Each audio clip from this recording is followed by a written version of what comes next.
First name citizen off the court name.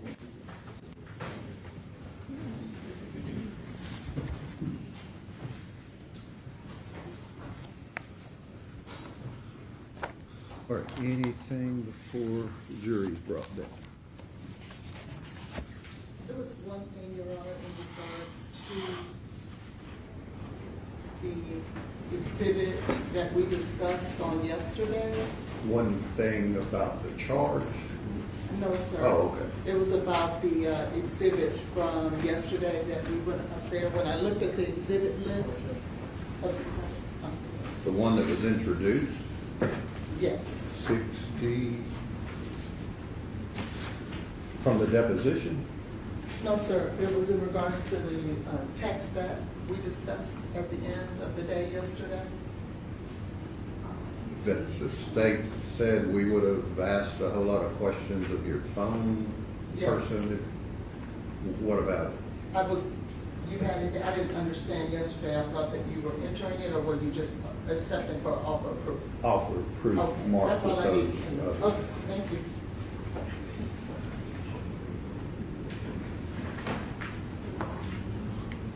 All right, let the jury step down.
All right, good morning to you, ladies and gentlemen. Let the record reflect all of the jurors are here and present. In closing argument on behalf of the state.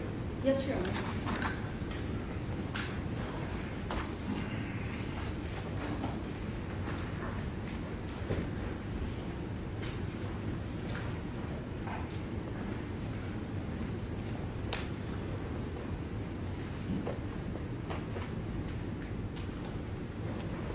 You did this so something would happen to the baby.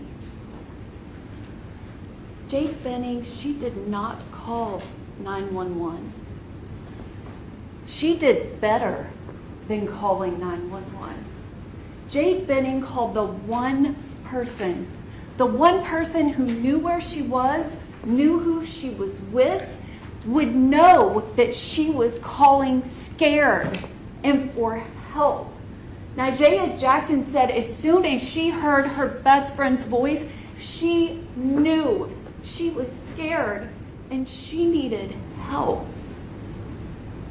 Jade Benning did better. She made sure that Blaise Taylor was not the only person to hear her last words. She made sure that you heard her last words. She called Jade Jackson and said, Blaise, you're scaring me. Nigella heard him say, you're scaring me. I know you put something in my drink. I knew my drink tasted funny. Let me see what's in your pocket. Let me see. I know you put something in my drink because I can't even walk straight. I can't feel my legs. You put something in my drink. You did this so something would happen to the baby. I think I'm about to pass out. Jade Benning ensured that you heard her words that night where she was so excited to be having a date night with Blaise Taylor. Her best friend came over. They were the only two people there. Dr. Aaron Carney gave a very specific medical explanation that Jade Benning would have gone pulseless within 30 minutes of ingesting that concentration of cocaine dissolved in a liquid. There were only two people there. The proof and testimony that you have heard over the last week from Jade Benning's family and friends, the pictures, the things in her phone, she was so excited to be having this baby. She was so happy and planning for her baby girl to be born. I submit to you that it does not matter how many questions were asked about fentanyl or cocoethylene. It does nothing to change the evidence and proof that you have that Jade Benning did not want to harm herself or her baby. She wanted the opposite of that. The proof and evidence from Nijaya Jackson and Dr. Aaron Carney is proof beyond a reasonable doubt for counts 2 and 4 that Blaise Taylor intentionally put that cocaine in Jade's drink to kill the baby. And Jade Benning was killed when he did that. You also have the proof and testimony of Apple Denny. She described to you an event that happened several years before in 2017, but when she heard about what happened to Jade Benning and that Jade Benning was dating Blaise Taylor, she knew immediately. She reached out and contacted people because she knew she had information that it was him. She testified, told you about very personal things that happened to her, but she described what happened over a period of 2 days. Her testimony was she had to talk him out of putting something in another girl's drink who was refusing to have an abortion so that he could cause the abortion without her knowing.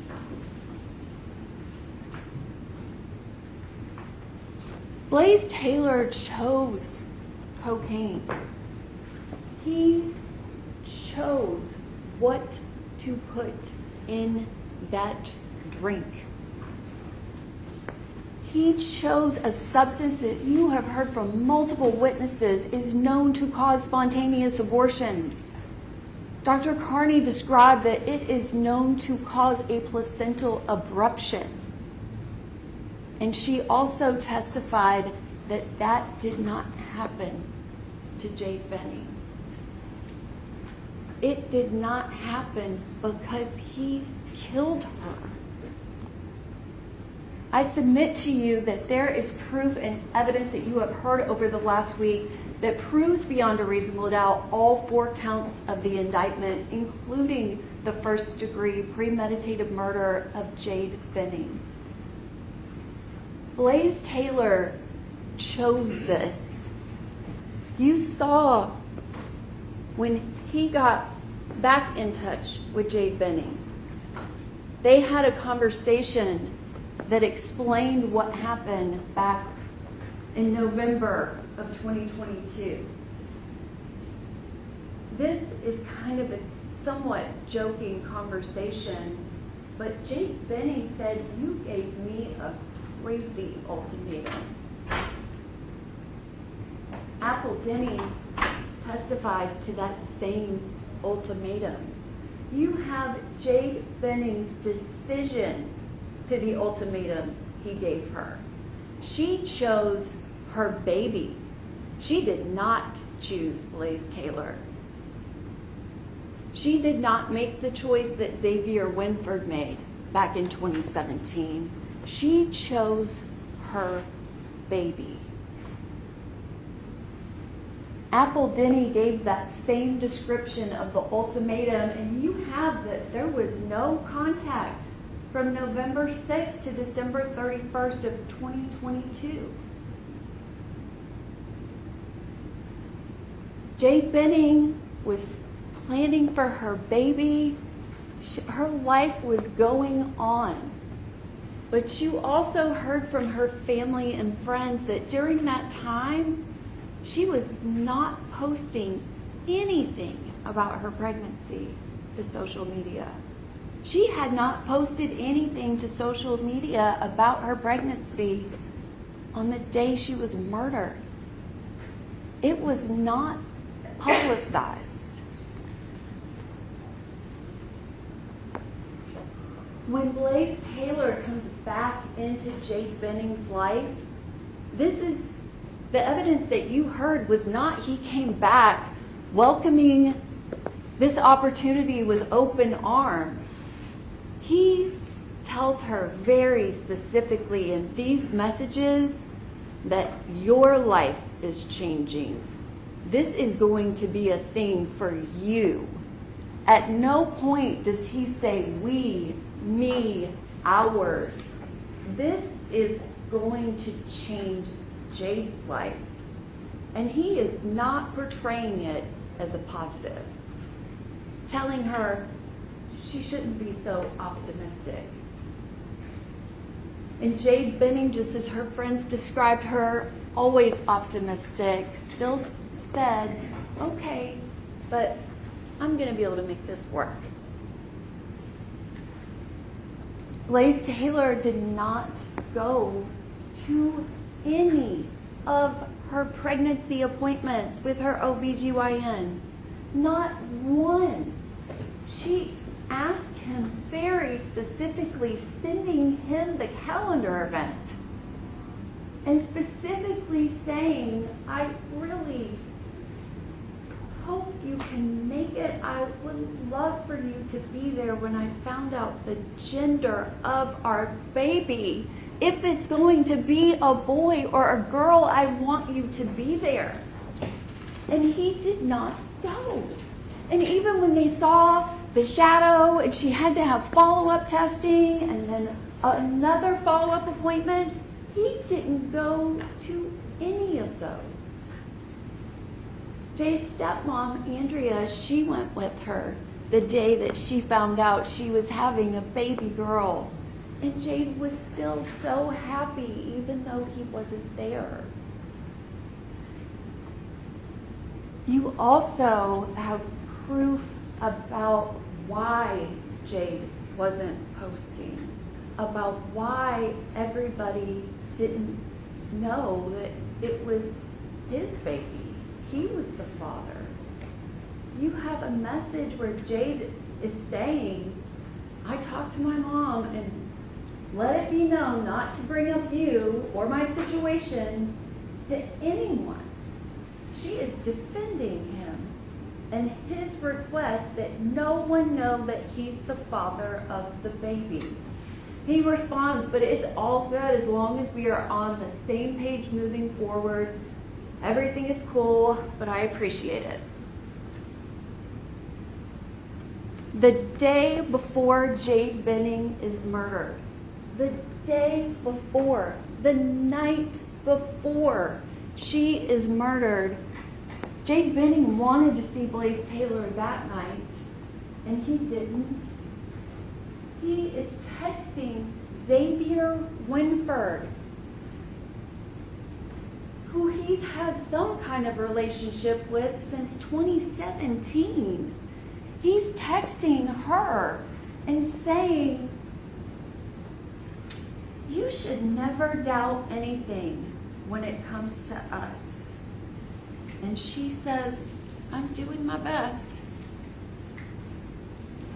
And he says, I know, I'm trying to reassure you. She thanks him. He says, I'll do anything to help you. That's what I'm here for. She says, I trust that's true. And he says, good. Do you trust in us? She responds, yes. Good. Then you have nothing to worry about. Everything is going to work out. She says he's glad. He says, me too. I love you. And I need you to love me back. And be in love with me. She responds that she loves him, and he says, good, I just want us to be happy together. We are going to be just fine. We just need to stick together. And she promises him that they are going to stick together. The next night, he goes over to Jade Benning's house for date night. The date night that she's planned. She has canvases so that they can paint pictures for the baby's room.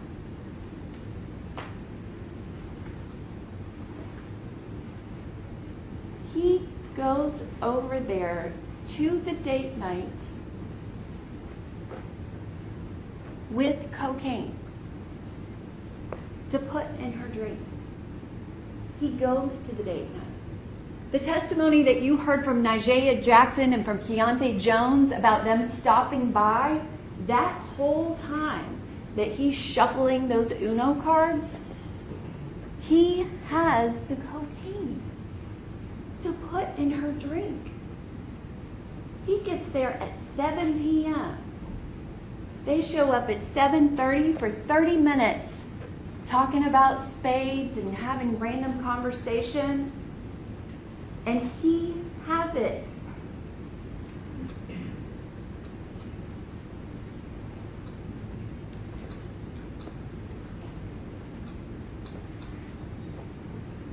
He does not call 911 until 9:29:27. I'm sorry. The call that Jade makes is at 9:29:27. EMTs don't get to her until 9:50.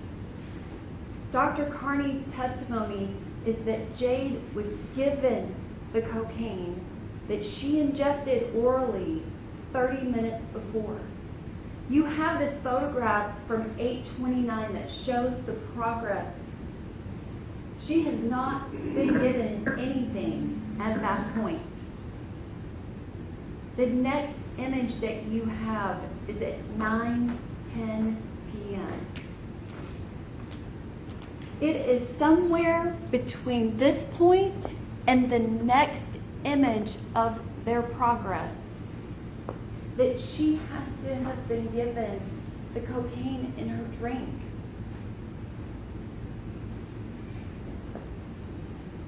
9:24 p.m. is the next time that there is an event. It is after that 30-minute mark. She has finished the painting. You heard Dr. Carney's testimony about how the symptoms would start off not severe, but it would escalate really quickly. And 9:24 to 9:28, you have 4 minutes. 4 minutes after he has put this in her drink. He is there and knows what he has done. And for 4 minutes, takes picture after picture with Jade Benning. Blaise Taylor went there with a plan. There was a plan.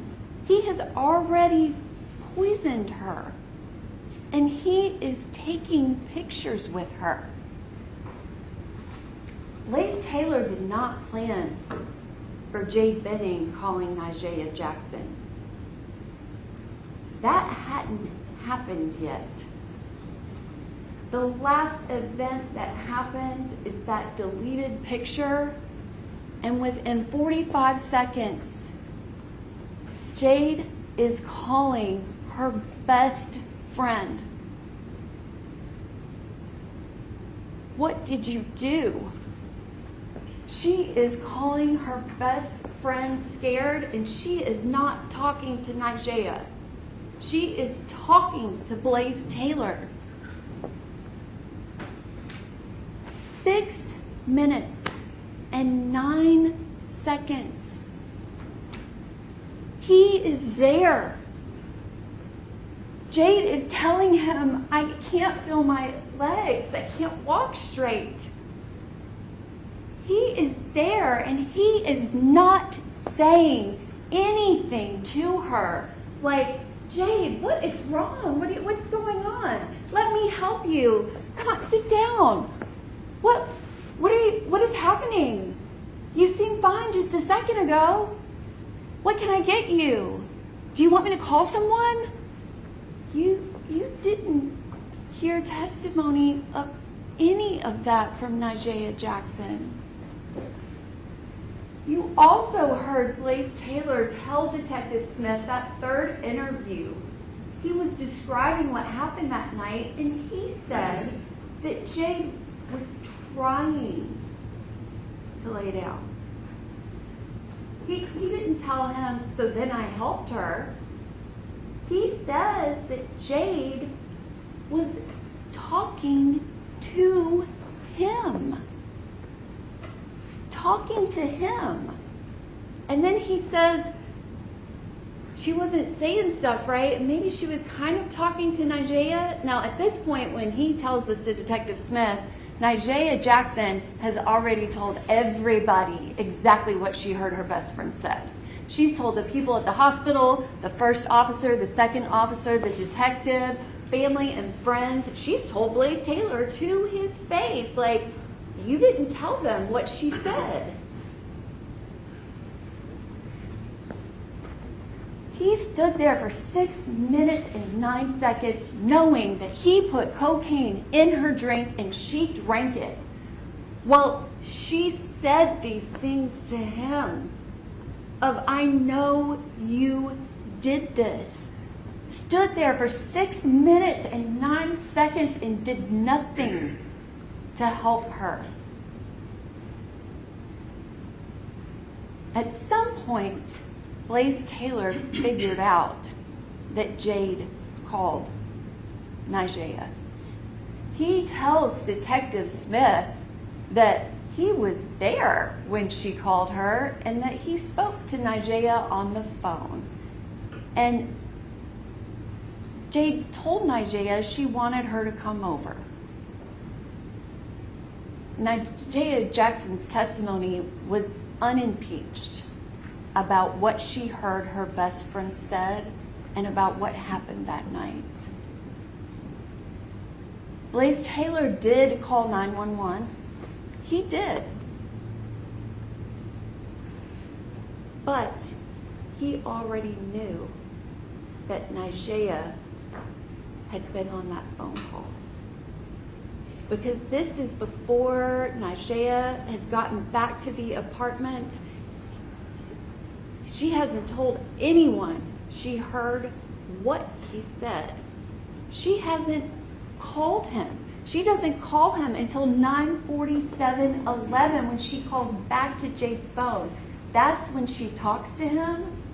But 5 minutes before that, after he's called 911, You like that? No. Yes, you will. No. I think one of our friends is on the way. Okay.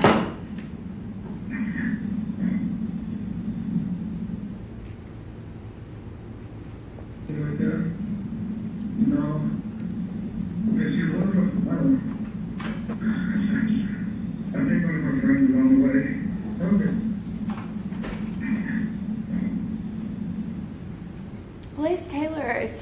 911 operator that one of Jade's friends is on the way. He hasn't spoken to Nigella Jackson yet, but he already knows she's on the way.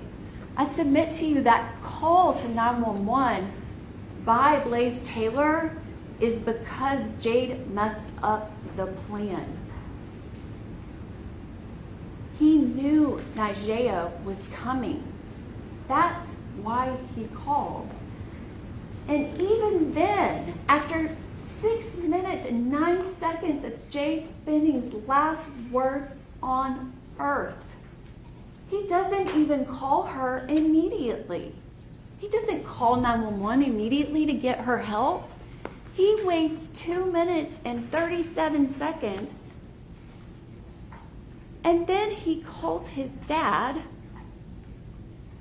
which that's a 30-second phone call. There was no testimony as to whether or not that call even got answered.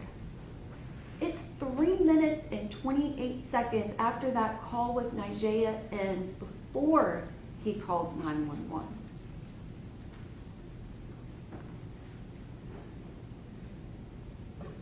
There was no cup with any cocaine that was collected in that apartment. There are 3.5 minutes before he calls 911. You do have his statements with Detective Smith. Blaise Taylor tells him, oh, there's no alcohol whatsoever. No, no, no, no, no. And we both drank the same stuff. And then he's asked if he cleaned up, and no cleanup. He says that Jade cleaned up some. There was some cleanup by her, but he was not cleaning anything in the apartment. And when asked if they went back and got the glasses, if the lab would test positive for anything, and he said no, it won't. Now, there's at least 2.5 minutes before the 911 call, and that's just the call to his father. There's this time of what's happening. This cup ends up over by the sink. Detective Reese testified that it appeared it had been washed out. The camera, that is after Nigella Jackson moved the camera back to where it normally would have been. This is from 3 days before. This is what the camera would have captured. If someone went over to the kitchen island and did anything to any of the cups, it would have been on that camera. But that camera was not where it normally was. When her friends, thank goodness, went to her apartment to secure it and make sure that the evidence was collected, that's where they found the camera. In her bedroom with the blinds up, in a place that would not capture anything that happened to Jade Benning on her bed and anything that happened in the kitchen. You notice the selfies that they took for 4 minutes while the cocaine was clamping down on her blood vessels before it could make her heart stop. They were all off to the right, not in that camera angle.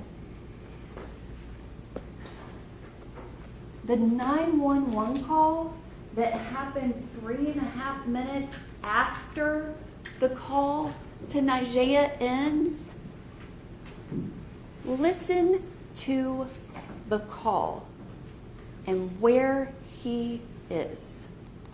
February 25, 2023, 21:38 and 58 seconds. 911, what is the location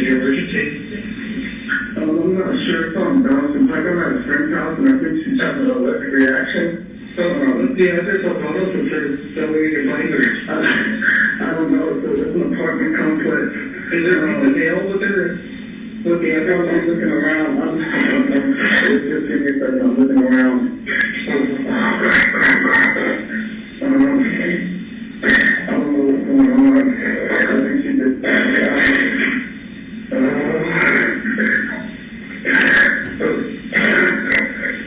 1 second. Okay, are you on Donald tonight, or are you on Lebanon here? Lebanon? Yeah, Lebanon. It's apartment 107. What is it? Is it 1540 Lebanon Way?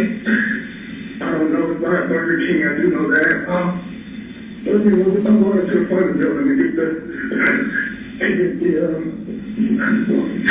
it's a condo / apartment. Yeah,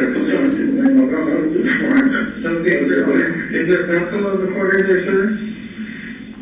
Is there what? The bathroom on the corner? I'm not sure. I just passed it. I'm going to, the Ontario, 1522-1550 Lebanon Pike, the Ontario.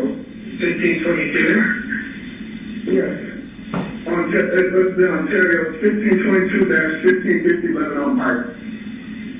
So the Ontario 1522, she's in apartment 107, and she's having an overdose, is that correct?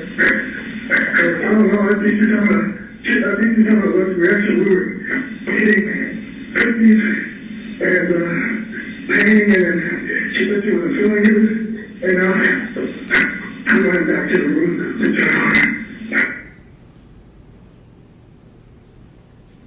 I'm running back to the room to check on her. He's outside. It might not be that pink cup by the sink. He's had all of this time. He's running around outside. He's not there with Jade. He told the first officer, the second officer, Detective Smith, everybody. She threw up, called my dad. He told me to hang up, called 911. He is running around outside, not even with her.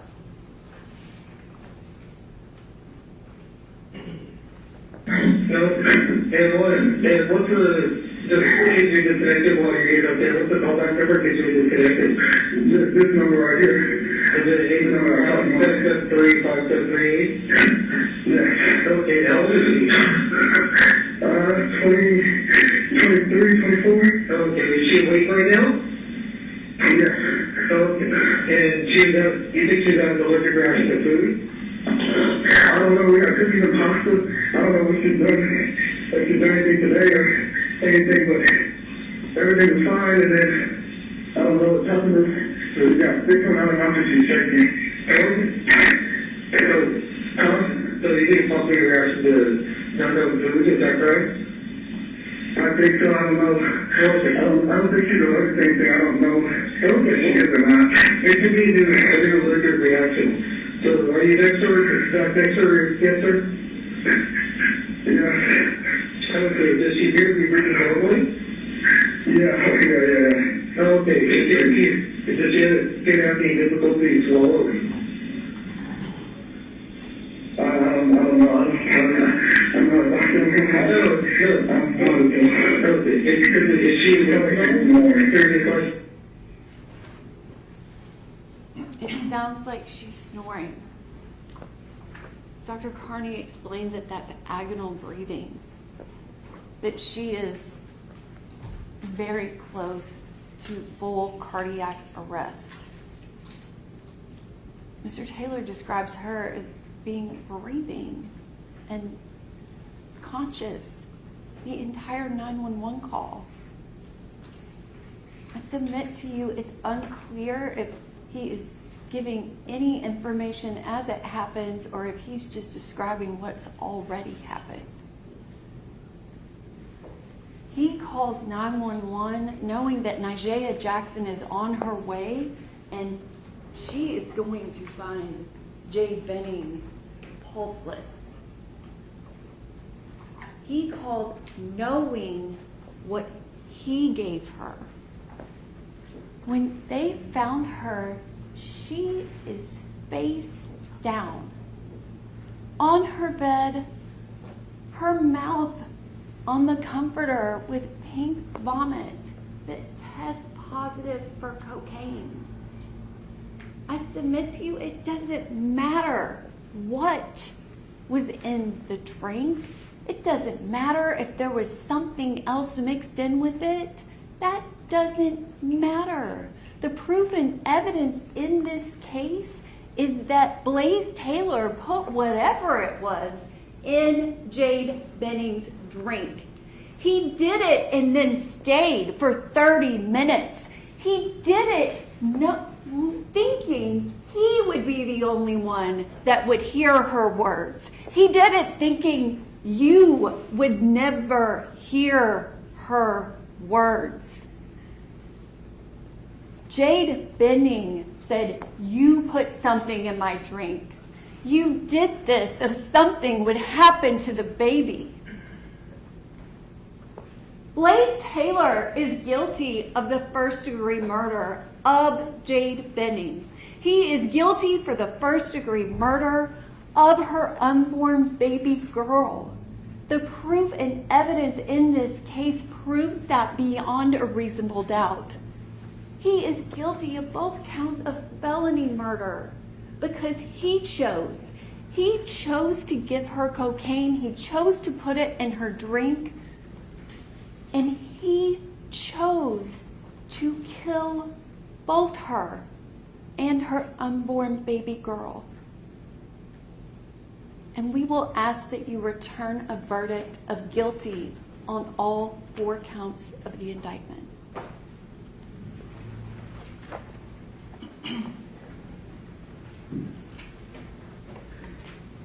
Closing argument on behalf of Mr. Taylor. Yes.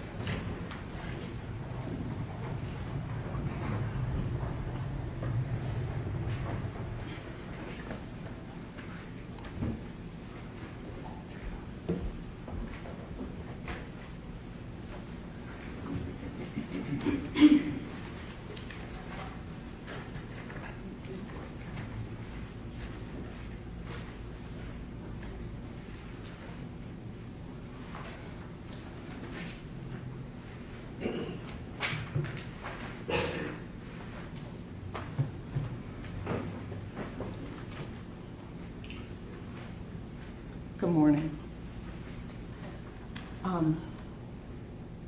Standing here at the end of the trial and trying to put everything together is always, for me, very difficult because the burden is always very heavy.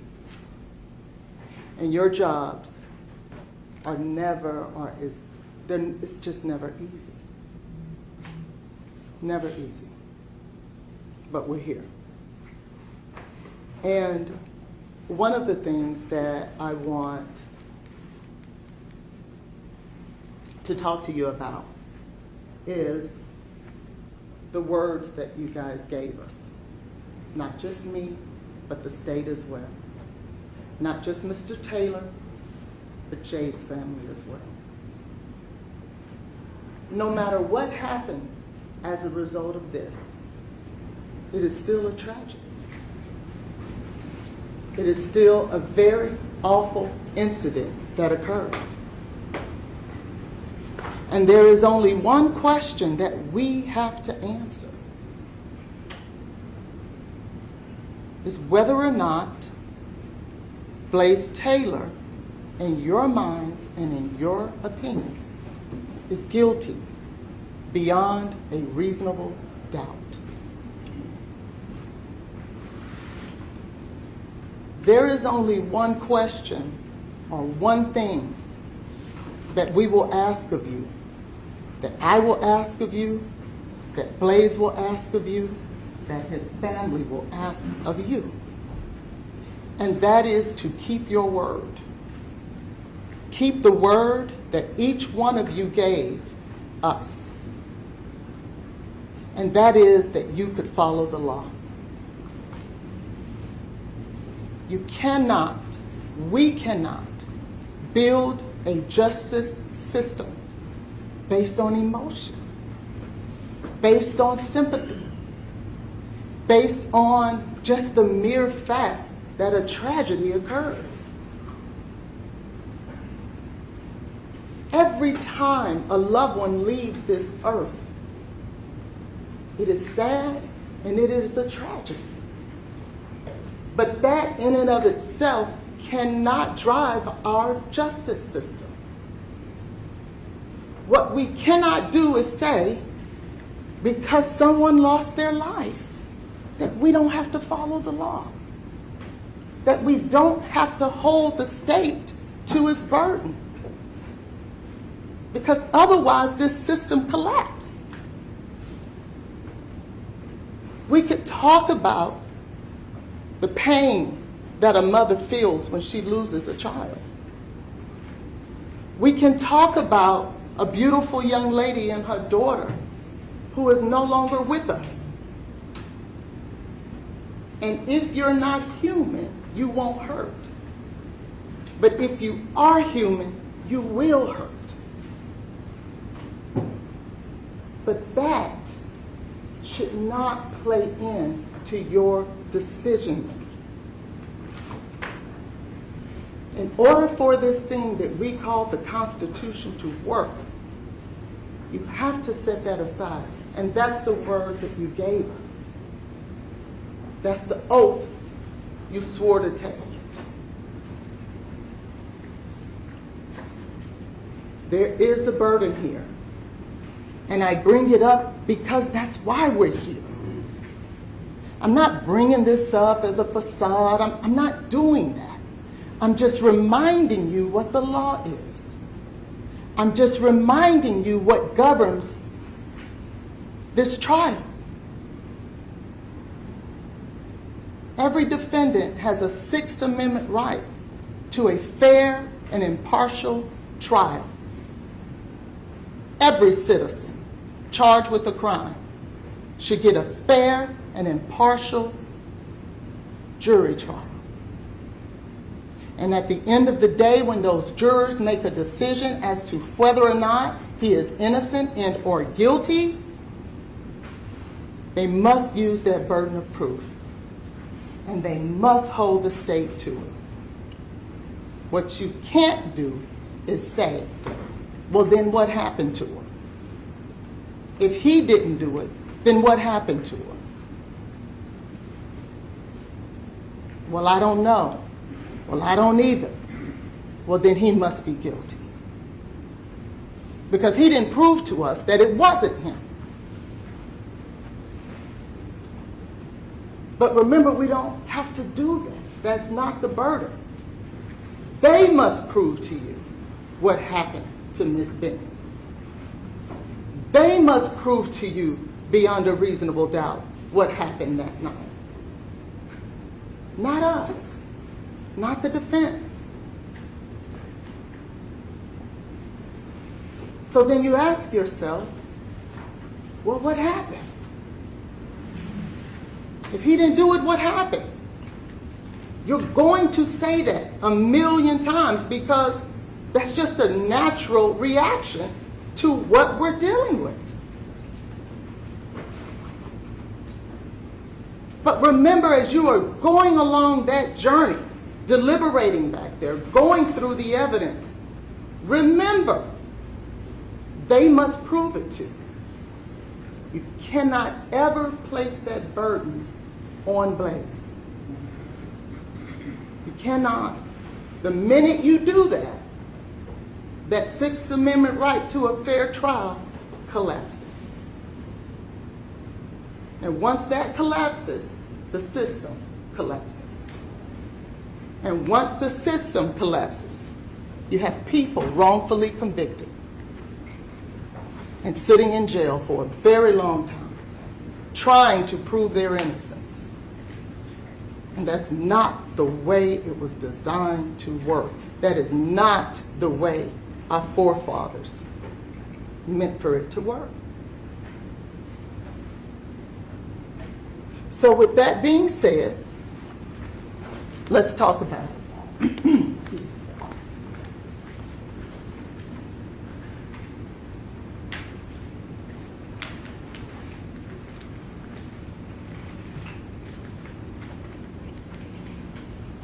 Remember, as we came in here on June 22nd, 2026,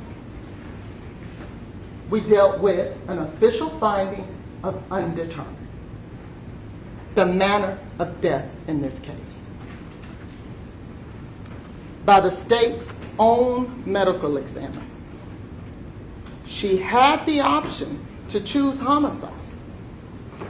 She knew the facts.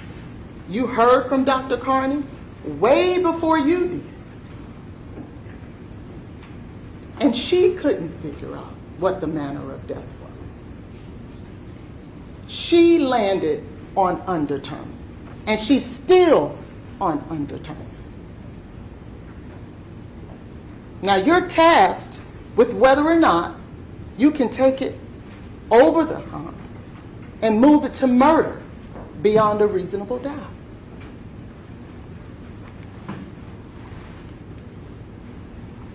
I want to talk to you guys first about the facts of this case and what you've learned since you've been here. What I don't want you to do as we take this journey is come into this environment and say to yourselves, I want to live in La La Land. I want everything to be perfect. Life isn't perfect. And the older you get, the more you learn that. The older you get, the harder it gets. Trust me when I tell you that. And those of us over the age of 50 can tell you about things that we experience in life that are good, that are ugly, things that we've learned along the way. How we treated people in the past, how we interacted with people in the past, how we respond to people in the past, and how we respond to people now. You learn along the way.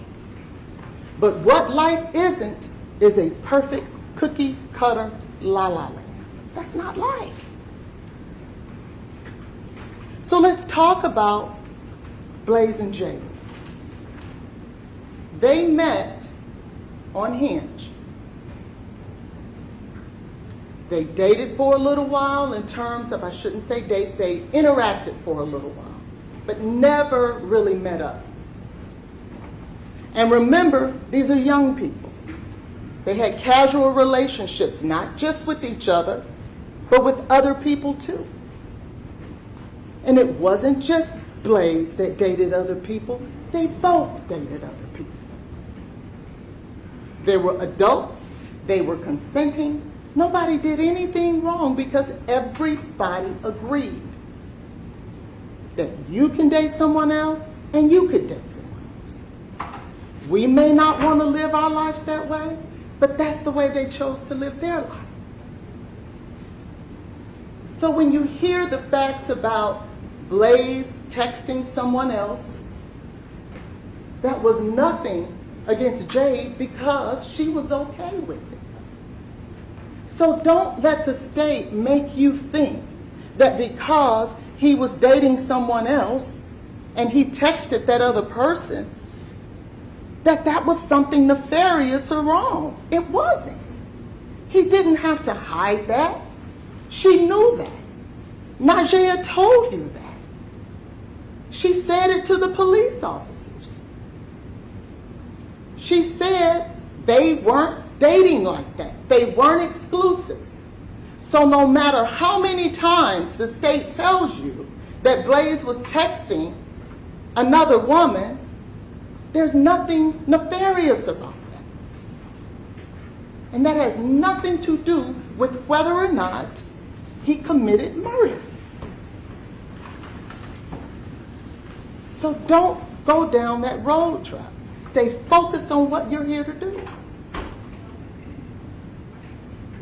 And I want to be clear when I tell you that when we're talking about facts, if you remember, in voir dire, I had a slide up, and it had facts and blame. And I asked each one of you, would you be okay if sometimes facts were ugly, but I needed to share that with you so that you could have all the facts to come to a decision. It would be unfair to Blaise if you didn't have all the facts.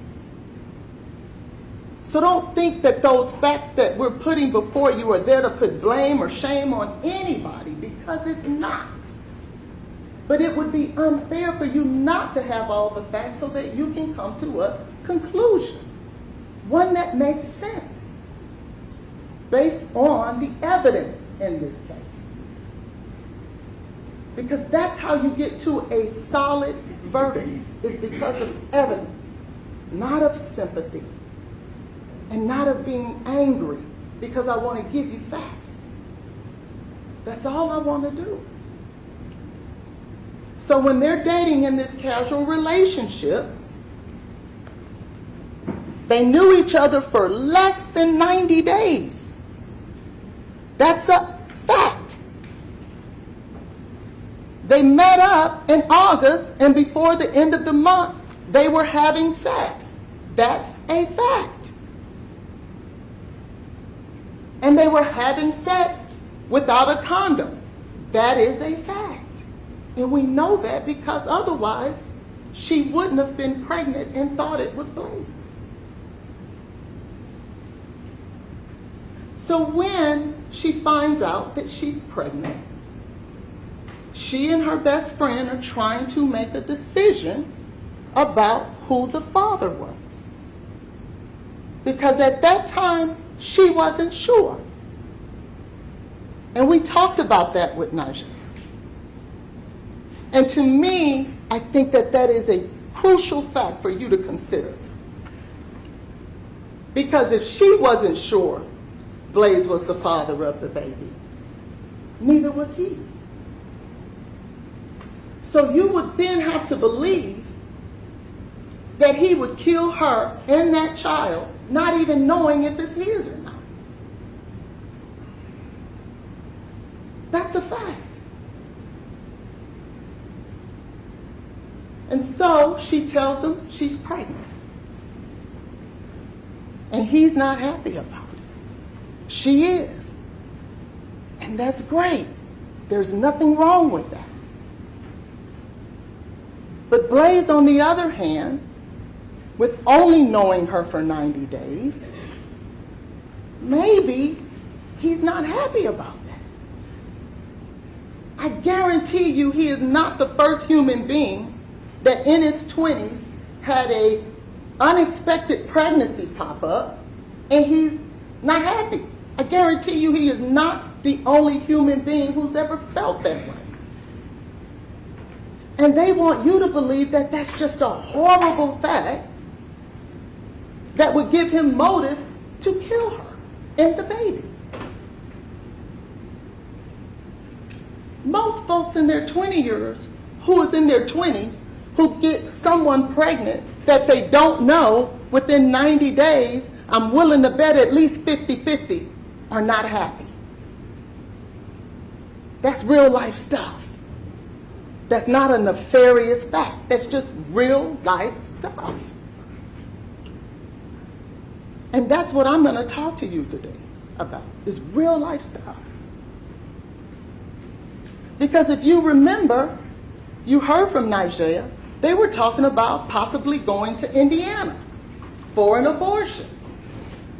Remember, Nigeria was saying it was 2 weeks, 8 weeks, you better make a decision and make it quick if that's what you want to do.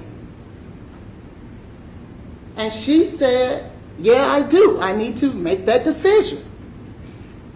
You heard that testimony. Eventually, she landed on having the baby, which she has every right to do. But somehow, it's okay for her to consider abortion. But it wasn't okay for Blaise to consider it. That's not fair. Don't let them turn that into a nefarious fact that will automatically get you over to murder. They both considered it. It was just her window was shorter than his. And it would be unfair for you to punish him if you don't punish her. So at some point, they talk about it. Apparently, Blaise was still in the position that he was in, even though she had changed her mind. And she, with the strength that obviously she has, or had, said, look, I'm not changing my mind. You've made your decision. If you don't want to be part of this baby's life, kick rocks. I'm good. And he said, okay. You don't see after that, because Najee, I asked her those questions. You don't see after that Blaise constantly calling her, trying to convince her to have an abortion, trying to manipulate her into having an abortion, blowing up her phone, smoothing her out. Because if ultimately his plan was going to be to try to kill the baby, it would have made way more sense to do it up front than wait till she's almost 6 months pregnant. Why would you wait until somebody gets 6 months pregnant if that was your plan all along? Remember, she came back in contact with her, December 31st. So he's going to drag it out and let that fetus get 2 months bigger?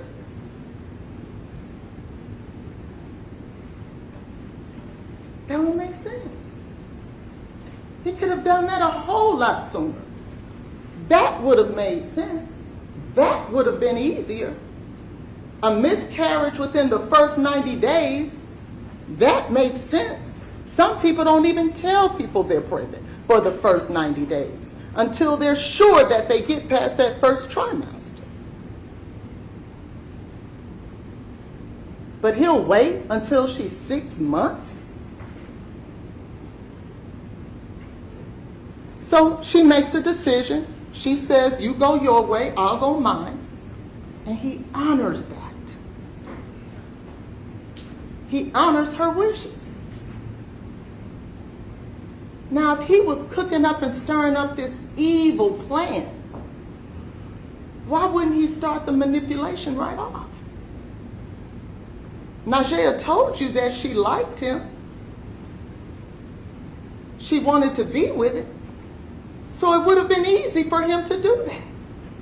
But he didn't. And I think that's a very important fact. Because if you remember that text message that they read, to you,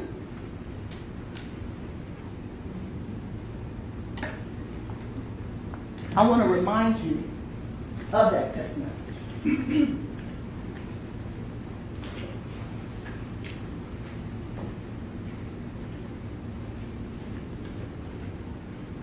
This is Jade. Remember, they read this to you. Next time I'm tagging along for the adventure. LOL. Blaise says, LOL, okay. That's if you want, of course. This is Jade. LOL. He says, gotta still have a job first. And second, you probably ain't doing much traveling for a while anymore. When next season rolls around, I don't think you'll be able to just make impromptu trips on the weekends, considering you'll have other responsibilities. Not trying to be negative or nothing, but just being realistic. I mean, it would be great if you could, but it's unlikely. What does that mean? That means next time this year, you're going to be a mother. She's 23, 24 years old, 24. You're going to be a young mother. And that comes with a whole lot of responsibilities. So start getting your mind right. And if that's going to be the mother of this child, let me give you a little advice. Men who handle their business, they want women, the mother of their children, to handle their business so that they can set a good example for the child that they're raising. Don't let the state turn that into some kind of, oh, he was so mean. No, he was telling her the truth. And those of us that are mothers, we know the responsibility it takes to raise a child.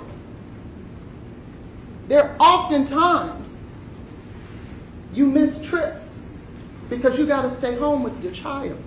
You don't get to go away like you used to when you're single. You need to start thinking about those things. The lifestyle that you live, hanging out with your friends and drinking and having a good time, that's going to change. And that's what he's telling her. Not to be mean, but to be real. What's wrong with that?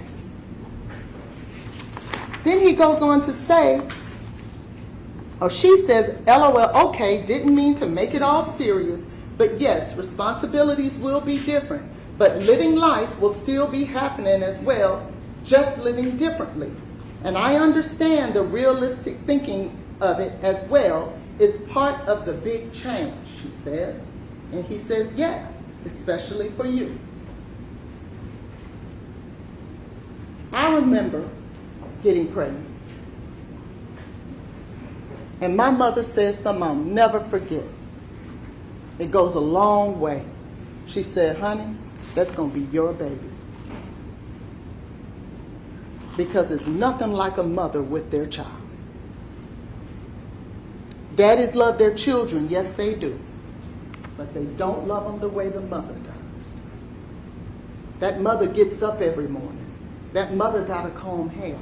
That mother has to get that child out there. And yes, the father should participate as well. But the reality of it is, men don't come close on the daily activities that a mother does with their child. That's real. It's probably something he saw every day with his own mother. And she says, of course, wasn't trying to get into a serious talk for us, sorry. He says, but we don't got to be super serious. I just didn't want to sell false dreams because, yeah, it would be great if you could come on my work trips. But I just feel like it's not realistic from a financial or just a feasible ability to randomly catch a flight and get away for a weekend. We're young. Money's already tight. We can't just spend money on getaway trips on the weekend and this baby is coming. And I could lie to you or I can keep it real with you. Blaise wouldn't have been able to win here. It didn't matter. If he would have sold her a dream and lied to her on here, they would have been telling you that. But now he's keeping it real with her, being honest with her, and now that's wrong too. Would you rather him lie? The man was trying to be honest. The man was trying to be responsible. And somehow, that's wrong too.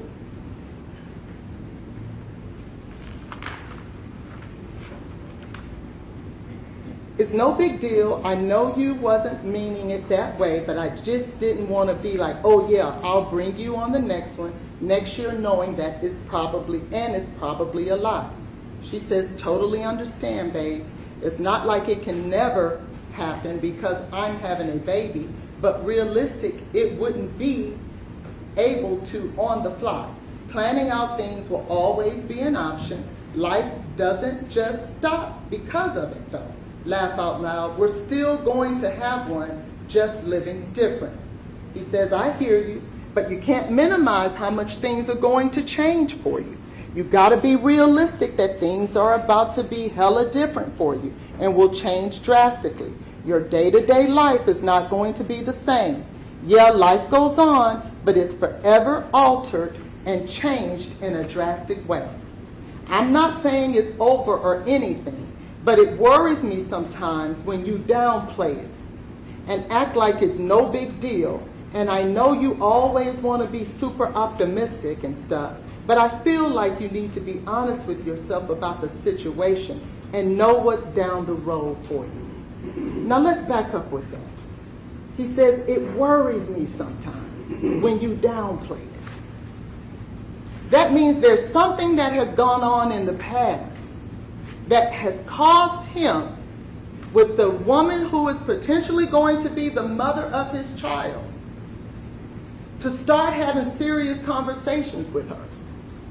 Hey man, let's plan this thing out. Start thinking right. So there's something going on there that made him feel like he should have this conversation with her. If that's going to be the mother of his child, what's wrong with that? In fact, that might be good.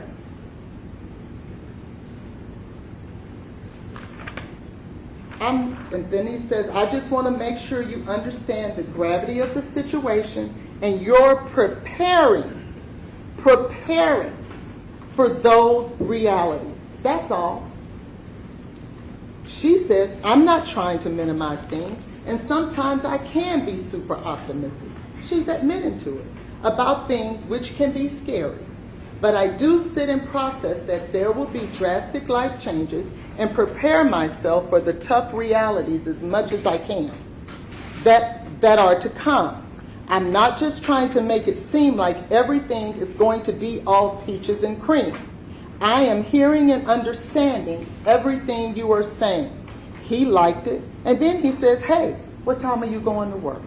She says around 3. So she wasn't upset about the conversation. And if you remember, Mr. Devlin, when he was testifying about some of the text messages between them, do you remember when she said that it turned her on when he talked serious with her? That's what this is. That came out of her mouth. It turns me on when you talk serious to me. Some people like to date people and be with people that motivate them to be their best. People who hold their feet to the fire. Iron sharpens iron. And I always say, I never want to be the smartest person in the room, because how can I get better? So when you're attracted to people who are responsible, and that's who you attach yourself with, you're hoping that it makes you a better person. All of our parents have told us, watch your friends. Watch who you hang out with. Look at the 5 closest people in your life, and you'll see your future. So she wouldn't have said that she's turned on by having serious conversations with him if she wasn't.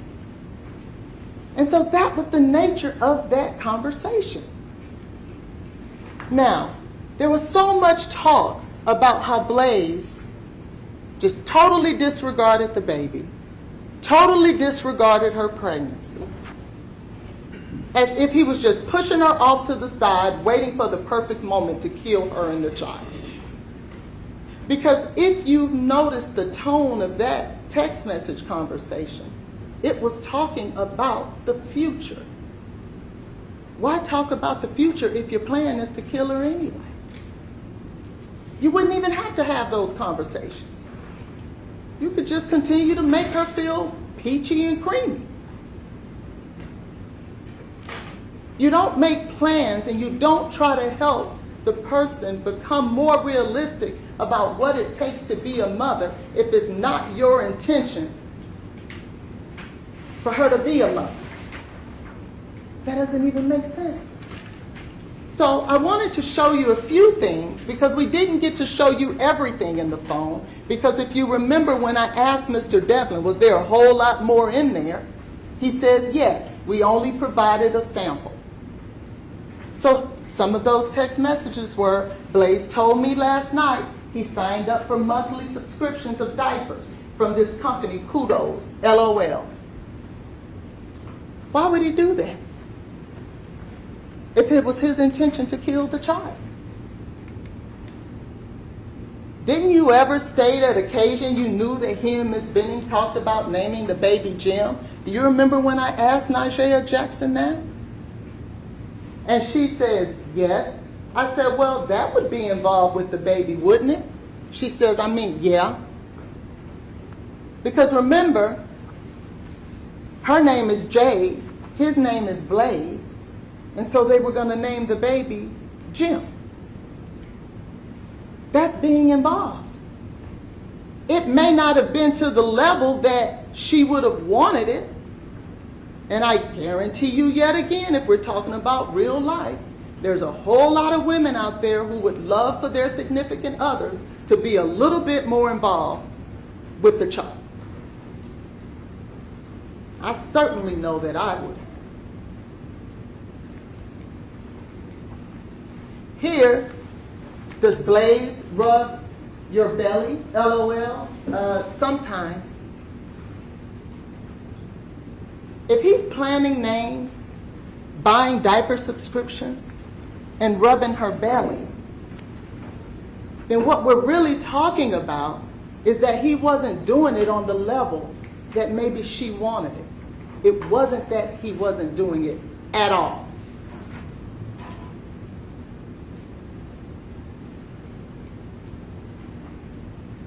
Let's go now to the day in question, because we know how they've met, we know how they dated, we know what the understanding was, we know they both considered abortion at one time, one changed their mind quicker than the other, they got back together, they're having realistic conversations, and remember I told you about before, during, and after.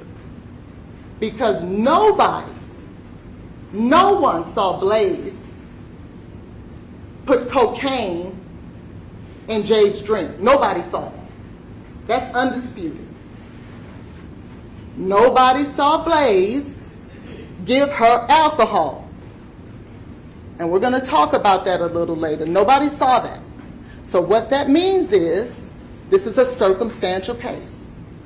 And in order for you to come to a conclusion that is proper in a circumstantial case, because those are the most dangerous ones, because nobody sees what happened, you have to consider all the surrounding circumstances.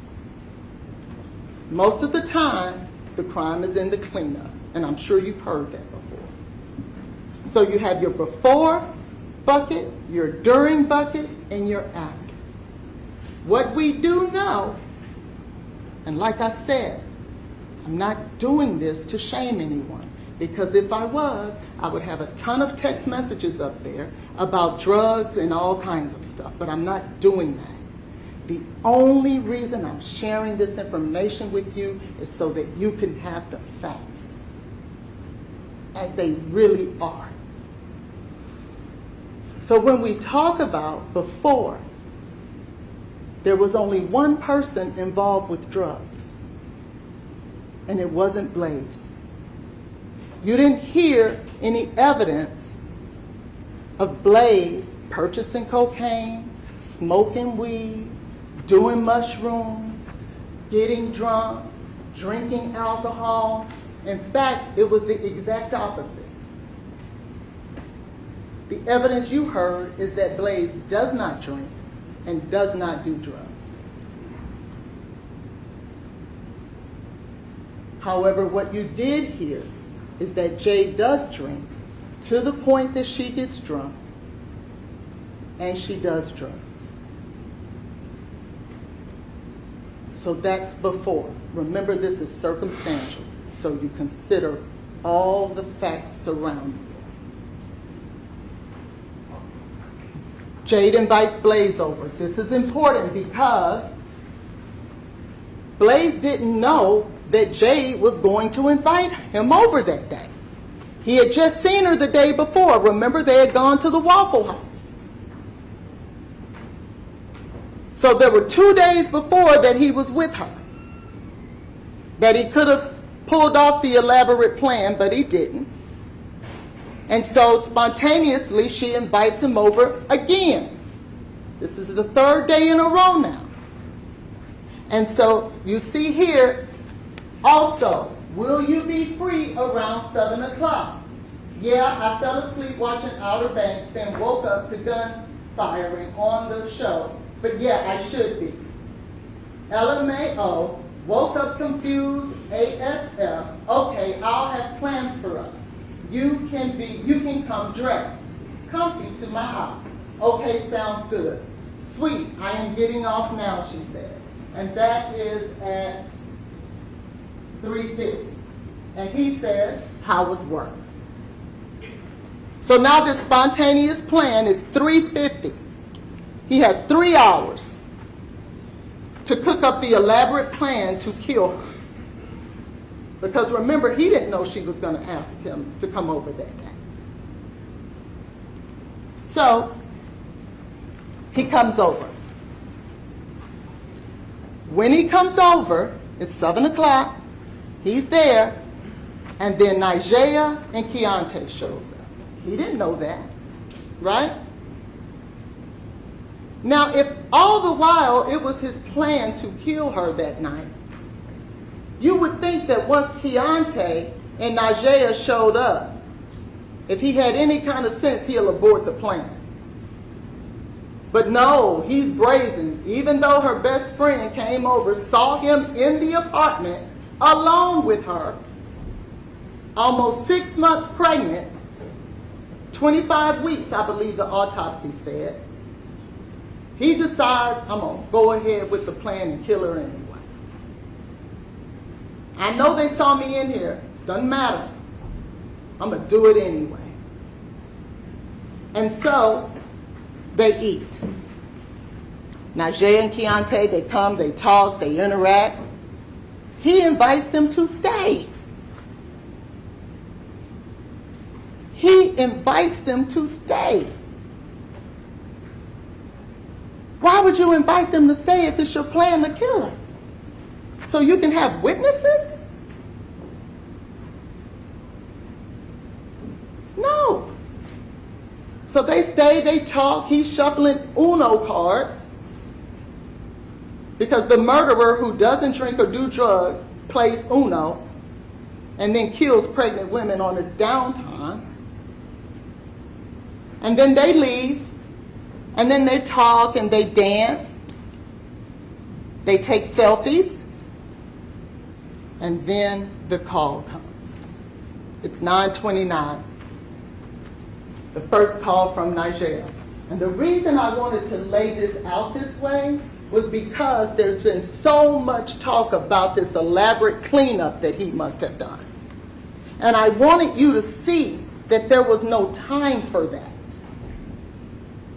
Because now we're in the during phase. And so 9:29, Nigea calls, and that call lasts 6 minutes, 9 seconds. That takes us to 9:35 and some change. And I think the interchange between that time and when he calls his father at 9:38 and 12 seconds is about 2 minutes.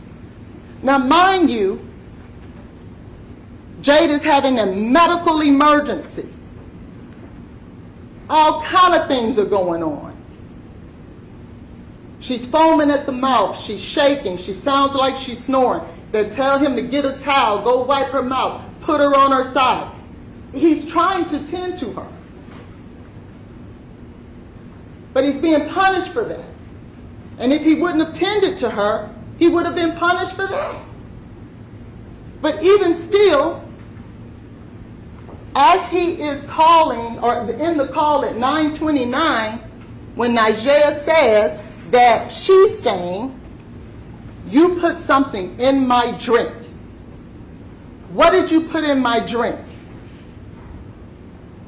Do you remember the text message that Nigea sent as a result of hearing you put something in my drink?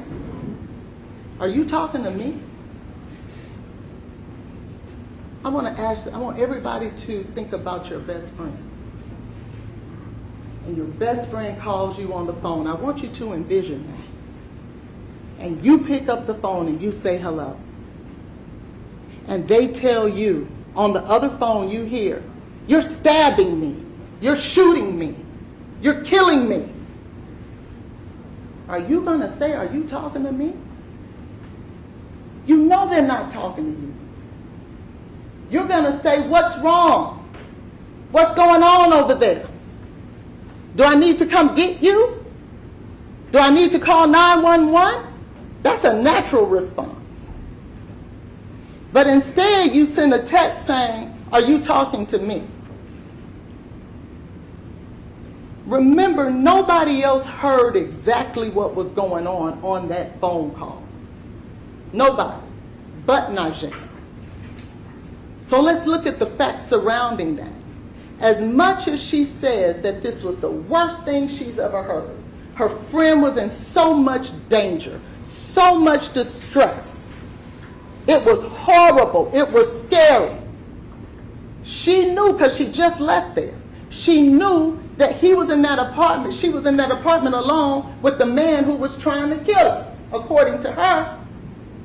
But she doesn't call 911.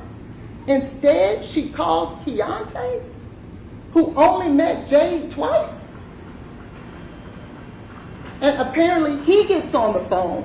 They're talking. At least he says he could hear her trying to talk. So if she's trying to talk, Dr. Ola Sugar told you she has to be breathing in order to do that. Remember, Keontae actually said he did hear her voice. But even with that, as dire straits as Najee explains that it is, he goes out with his buddies anyway. Think about that. If it was as horrible and dangerous, why would this guy put his clothes on and go on out anyway? And then remember, Najee, immediately after hanging up, called Jade's mom and shares with her what she heard, what Jade said. And notwithstanding that, Jade's mom sends Blaise a text and says, oh, the baby's good, the heartbeat is okay. If it was as serious and people believed Najee or believed in the credibility of her, do you think that Jade's mother would text that man and tell him and give him an update about the baby? Are you going to text the man who's just been accused of killing your child and give them an update about the baby? Are you going to do that? There's something not right about it. But that's what happened. And so, right after that phone call, he calls his dad on the phone with him for 30 seconds, because that's what he told the police officer, that he talked to his dad, and his dad said, call, son, hang up with me and call 911.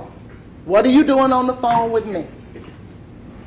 He does that, and within 16, so if that call lasted 30 seconds, that takes us to 9:38 and 42 seconds. And at 9:38 and 58 seconds, Blaise is on the phone with 911, and you heard that call. You heard the desperation in his voice. He didn't know the address to give the man. You remember that interchange. So the only way to get the address would be to run to the front to get the address. And if you remember what he says, I want you guys to pay attention to this. He said the address is 1522-1550 Lebanon Pike. Most of the time when people give an address, it's only one numeric value. It makes sense that he ran to the front of the apartment or the condominium complex, because that's the exact address he gave them.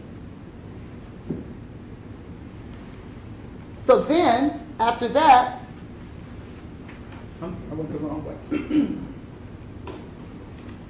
way. Then he gets off the phone with 911, and she calls back. So if it was 6 minutes and some, I'm sorry, the 911 call was almost 9 minutes. So that would take him right around to 9:47, and Najee calls back to Jade's phone. And he answers. He didn't have to answer. It was Jade's phone.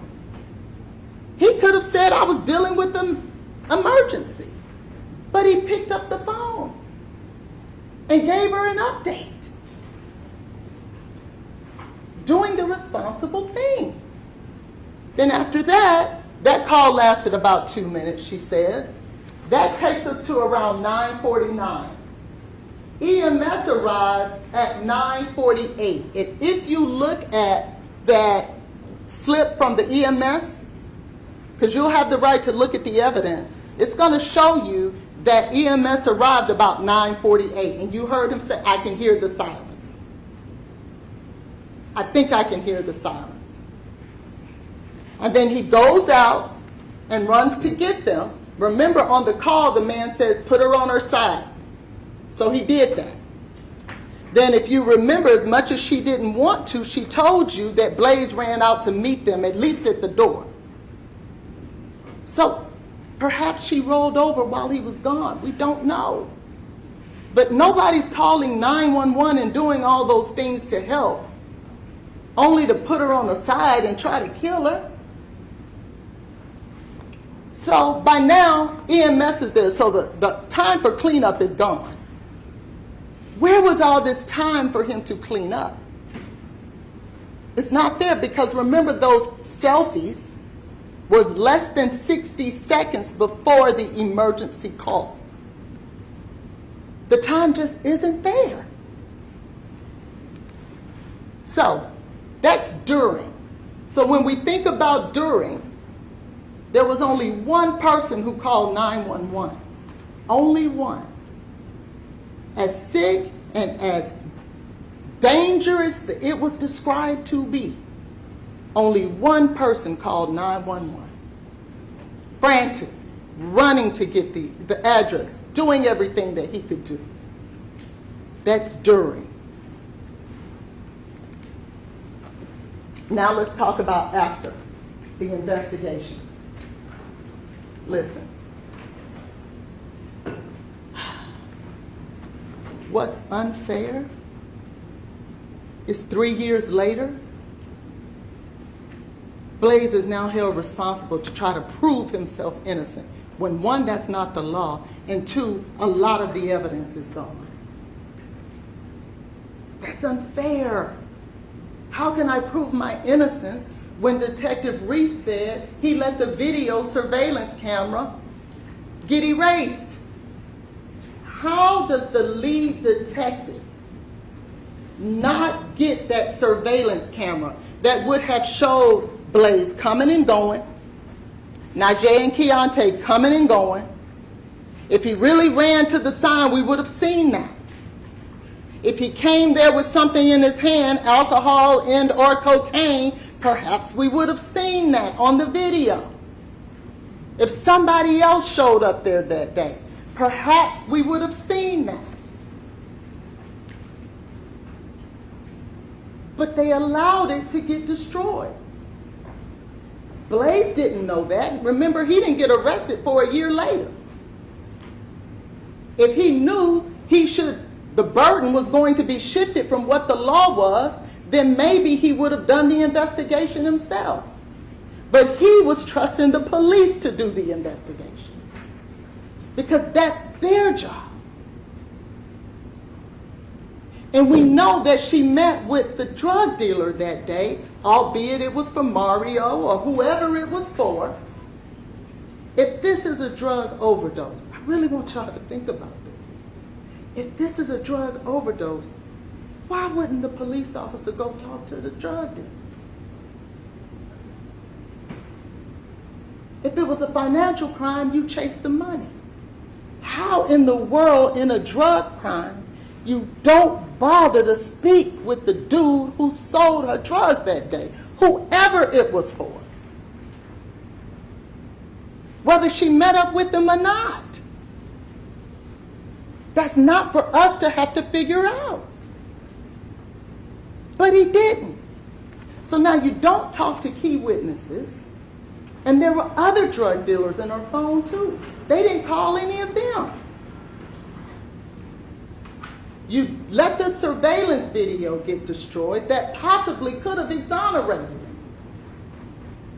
But we'll never know that. And now he will be punished for it. You let the cup that was supposedly the missing cup, the crime scene investigation team, they didn't see it. It was on the counter. Somehow we missed it. But all along, there was this missing cup that Blaise must have taken, because he cleaned up. We already seen there wasn't time to clean up. And he had taken the cup with him. The whole time, Detective Reese had to tell you, we missed the cup. It was there the whole time. Well, perhaps if Blaise knew one day he would be sitting here facing felony murder charges, he'd have had the cup tested himself. But he can't do that now. And he shouldn't have to do that now, because that's not the law. That was their job. And if it was cocaine in it, they would have known it. But they did take a bunch of glasses. They took all kinds of things from out of their dishwise, and there wasn't anything on it. Anything. And think about this. Remember how they talked about all this cocaine? One thing they cannot get away from is that she had cocaethylene in her system. They can't get as much as they would love to. They told you first it was coming from vanilla extract. Don't do that. Don't believe that. Or two, because of some of the treatment she got at Vanderbilt. There is no treatment at Vanderbilt that leaves you with cocaethylene in your system when cocaine and alcohol come together. That means, think about this, that means that he would have had to put cocaine and alcohol in either her water or her lemonade. And the chefs have sensitive palates. They taste food. That's what they do. They'll taste something and they'll tell you what ingredient is in it because they're trained that way. She didn't taste alcohol or cocaine. Neither one of them. And the amount that they're saying that he gave her,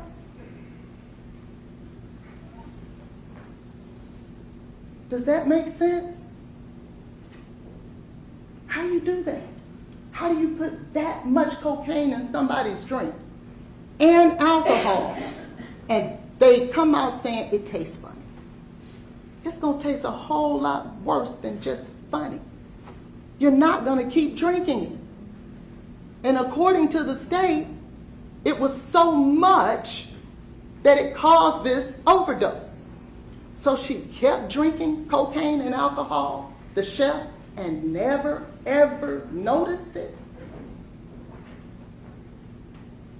No. So then we go to the fact that Lauren Weber went to the scene. Now remember, police are all through that hospital now, because they get to the hospital at 10:12. That's going to be on your sheet. Remember, 5. So that's over an hour or so later. You got Officer Fish, Officer Pfeiffer, Detective Martin. You have all these officers who are now interviewing Najee, interviewing Blaise. And Najee knew it, and I guarantee you, Ms. Burks knew it, Ms. Franklin knew it, and Lauren Weber knew it. And we know they knew it because Officer Fish told you that Ms. Burks was on the phone when she was talking to Ms. Browning. And she said that they told them the detectives are coming that night. But Lauren Weber remembers the significant other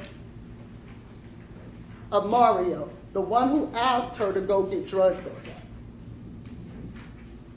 The first person in there is Lauren Weber. And she said, don't get lost on it, she said, all I did, I didn't touch anything. I grabbed the keys, blew out a candle, and left. But Officer Reese told you that she said she removed belongings too, and that she looked all throughout it. You can't do both. One of them is not true. Either you went in and grabbed keys and just left, or you went in there and grabbed belongings and looked all throughout it. And if you did that, why lie about it? Just say what it is. Unless you had something to hide, or unless you went to get something. Then notwithstanding that, now you have detectives on the scene. And Officer Fish told you that she told Ms. Burks and Ms. Browning, this scene is on lock. Nobody in, nobody out. But the truth is, nobody should have had to tell you that. Because if he did it and you think he did it, you want to leave that scene just the way it is. Because he may have made a mistake. And I want those officers to be able to catch that mistake. I don't want to touch it. Jade doesn't need to go back there that night. She's in the hospital. We're going to lock this thing down because we're going to catch him. I know he would have made a mistake. They went in there and they removed evidence. And they manipulated evidence by moving it from here to here. Why would you do that? And they said, oh, well, the officer gave us permission. And then you remember Detective Martin getting on the stand? And then he said, oh, I may have given them permission. And Mr. Joyner said, well, didn't you send me an email yesterday saying that you didn't? What changed? Oh, well, this morning when I got here, things changed. Okay. Don't allow that to happen. That's not right. Because what detective would tell a woman and 3 young girls, y'all go do the investigating for me, let me know when you're done and what you come up with? That doesn't happen. That doesn't happen. And then you have the only other eyewitness, the only other person in that house. He should be just as important as Nigel. All right, Ms. Hollins, you need to be wrapping up your argument. And Detective Reese, yes, sir. Detective Reese said, I like to bring people in to talk.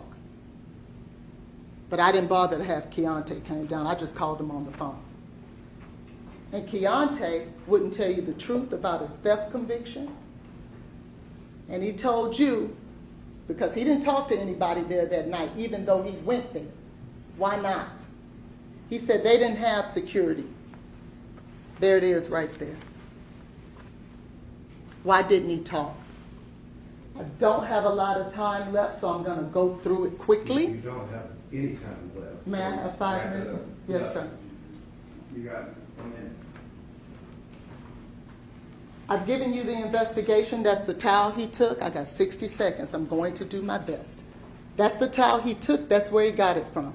If he was cleaning up, he would have fixed those towels. But he didn't. That's the surveillance video. That's that missing cup. It was sitting there the entire time. No one in, no one out. That's the V8 bottle. It wasn't in there. You see the lemonade, you don't see the V8. And on those other pictures, you don't see it either. So, that's the communication log. Cocaethylene is in the system. You're going to have the reports. It's there, and it was there in the vomit. And all of these doctors told you that. And the autopsy report at the end of the day, don't forget what I've shared with you. At the end of the day, even the medical examiner can't come to a conclusion. And with all these surrounding circumstances, how can you? Now, I told you that when you get back there, you're going to be tired and it's going to be long. And you promised me that you would not let anyone change your convictions of what you believe, no matter how long it takes. Because you said if they can't make a decision in the most important affairs of your life, that you wouldn't let them do it for Blaise. thank you so much for your patience and for being here. And the Taylor family does as well. I won't get back up here and make another argument because we don't have the burden, they do. So when you get back there, you make the argument for me. Thank you. All right, Edie, we're going to argue on behalf of the state. Yes, Your Honor.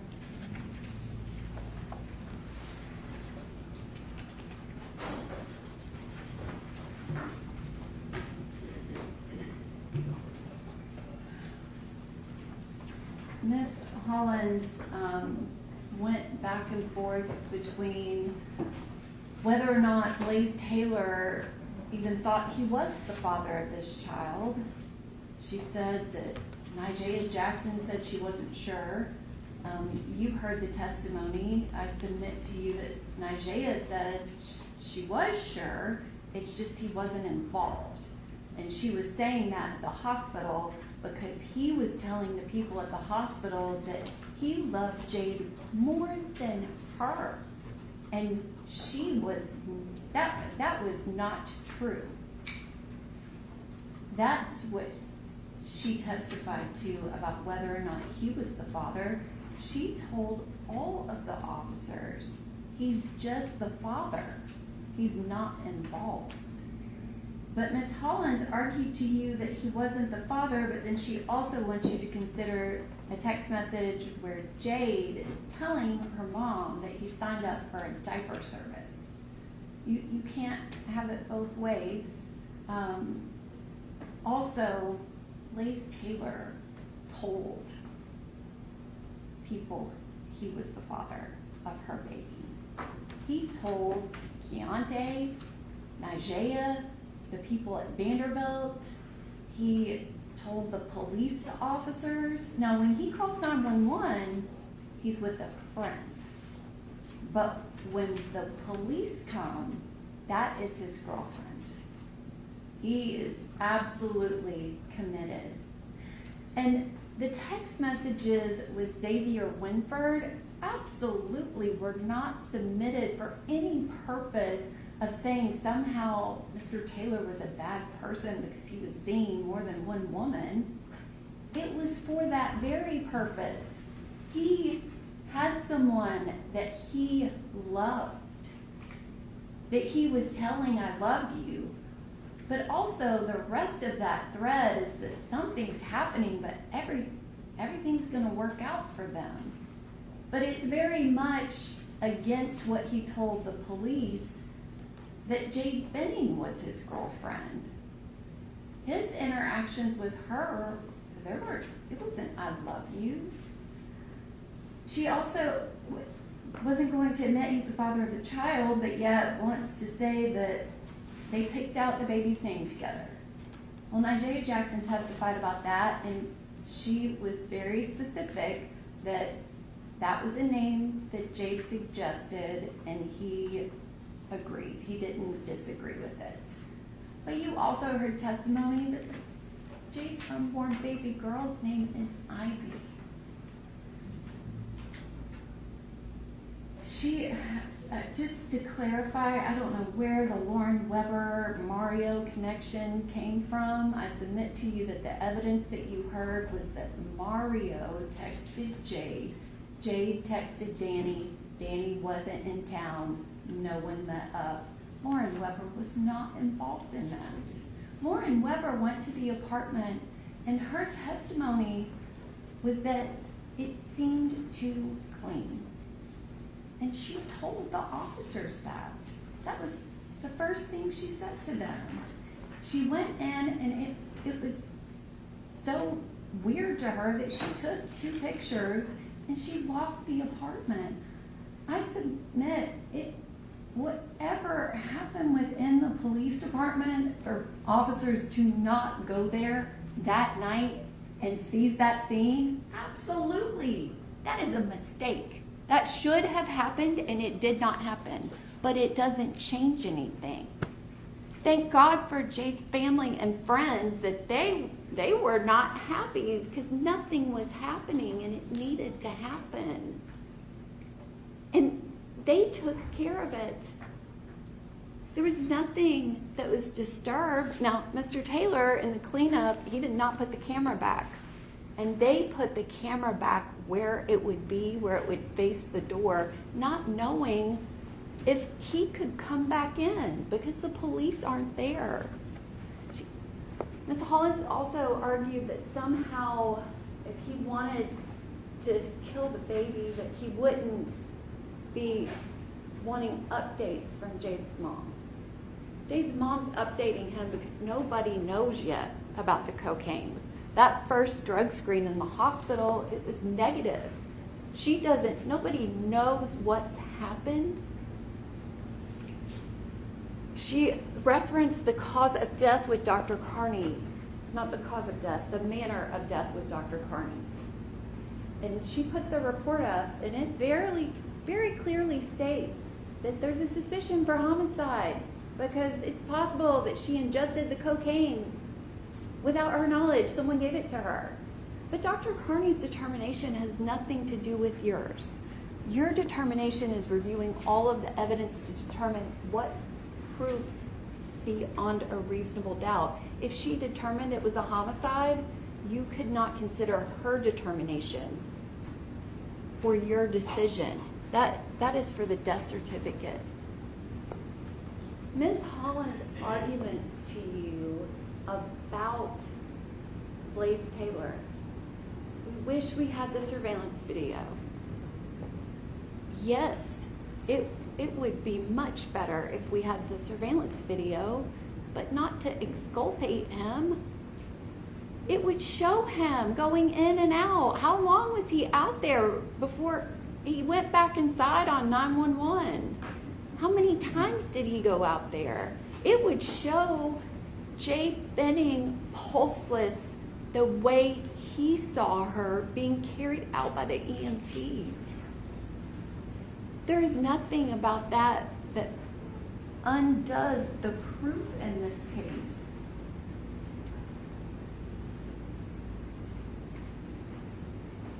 She argued that a chef would know that there was something in a drink. Jade Benning absolutely said, I knew there was something in my drink because I tasted it. Those are the facts. Ms. Holland's entire argument is asking you to ignore the testimony that again was unimpeached by Nijaya Jackson, that Jade Benning said all of these things. She said them to him. It's only the two of them in the apartment. He says it's only the two of them. He says Jade was talking to me.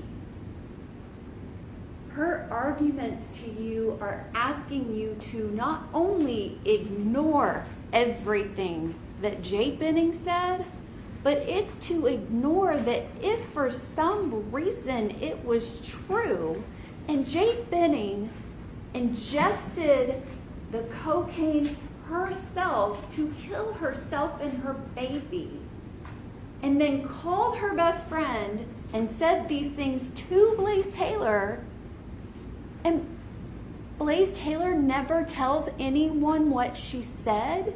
He doesn't, when he sees Nijaya, say, oh my God, what happened? She said these things. I didn't do anything. We have to figure out what's going on. That is absolutely not true. He didn't tell anyone what Jade said. And when Detective Smith asked him if Nijaya would have any reason to make up these accusations, he didn't even say she was making it up. He said, I think she's just in shock, and I was the last one with Jade. There is no explanation because Jade Benning said these things. It is the proof and evidence in this case. Jade Benning named her murderer and the murderer of her baby, and she told you why. The state does not have to prove the why, but Jade Benning told you why. And I submit to you that the evidence in this case is proof beyond a reasonable doubt that Blaise Taylor is guilty of all 4 counts of the indictment. Thank you.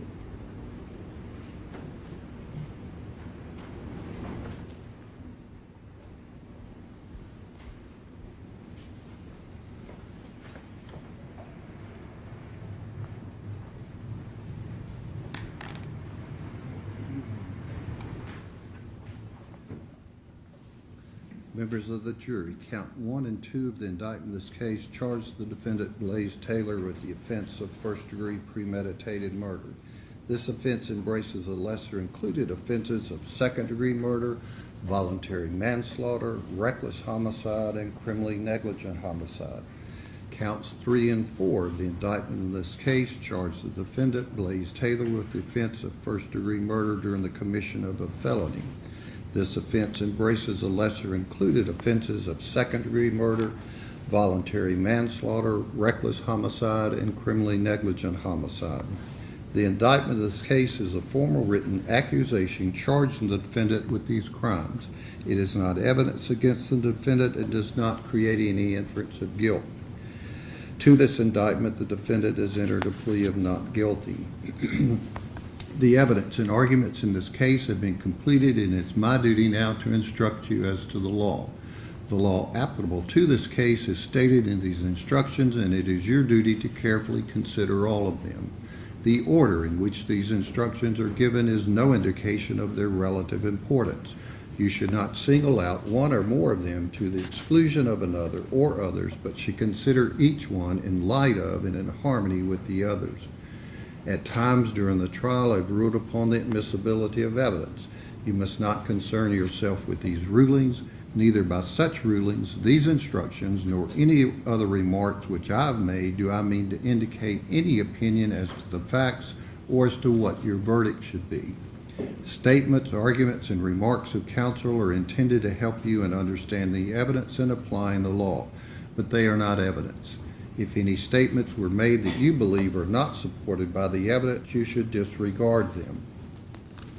As to any question to which an objection was sustained, you must not speculate as to what the answer might have been or as to the reason for the objection, and you must assume that the answer would be of no value to you in your deliberations. You must not consider for any purpose any offer of evidence that was rejected or any evidence that was stricken out by the court. Such matters to be treated as though you had never known it. You must never speculate to be true any insinuation suggested by a question asked a witness.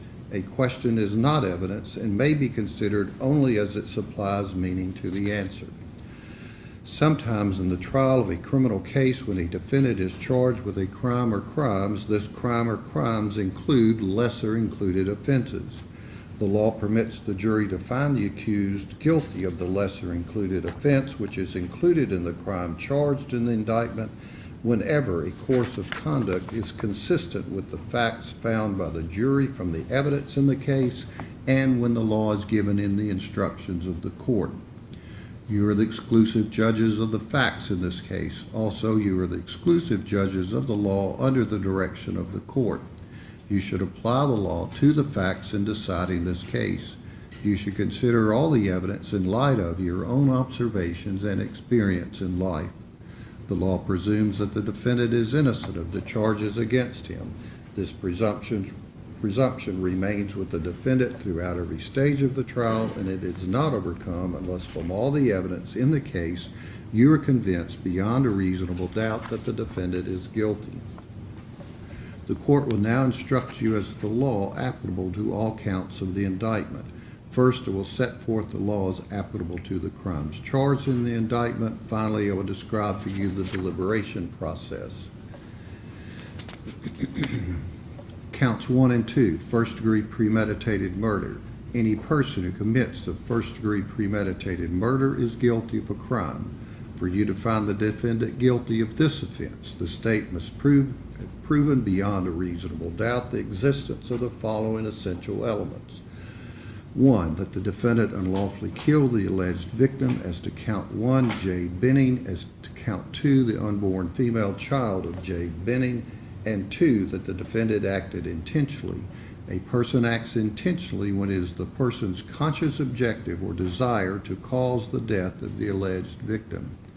And 3, that the killing was premeditated. A premeditated act is one done after the exercise of reflection and judgment. Premeditation means that the intent to kill must have been formed prior to the act itself. It is not necessary that the purpose to kill pre-exist in the mind of the accused for any definite period of time.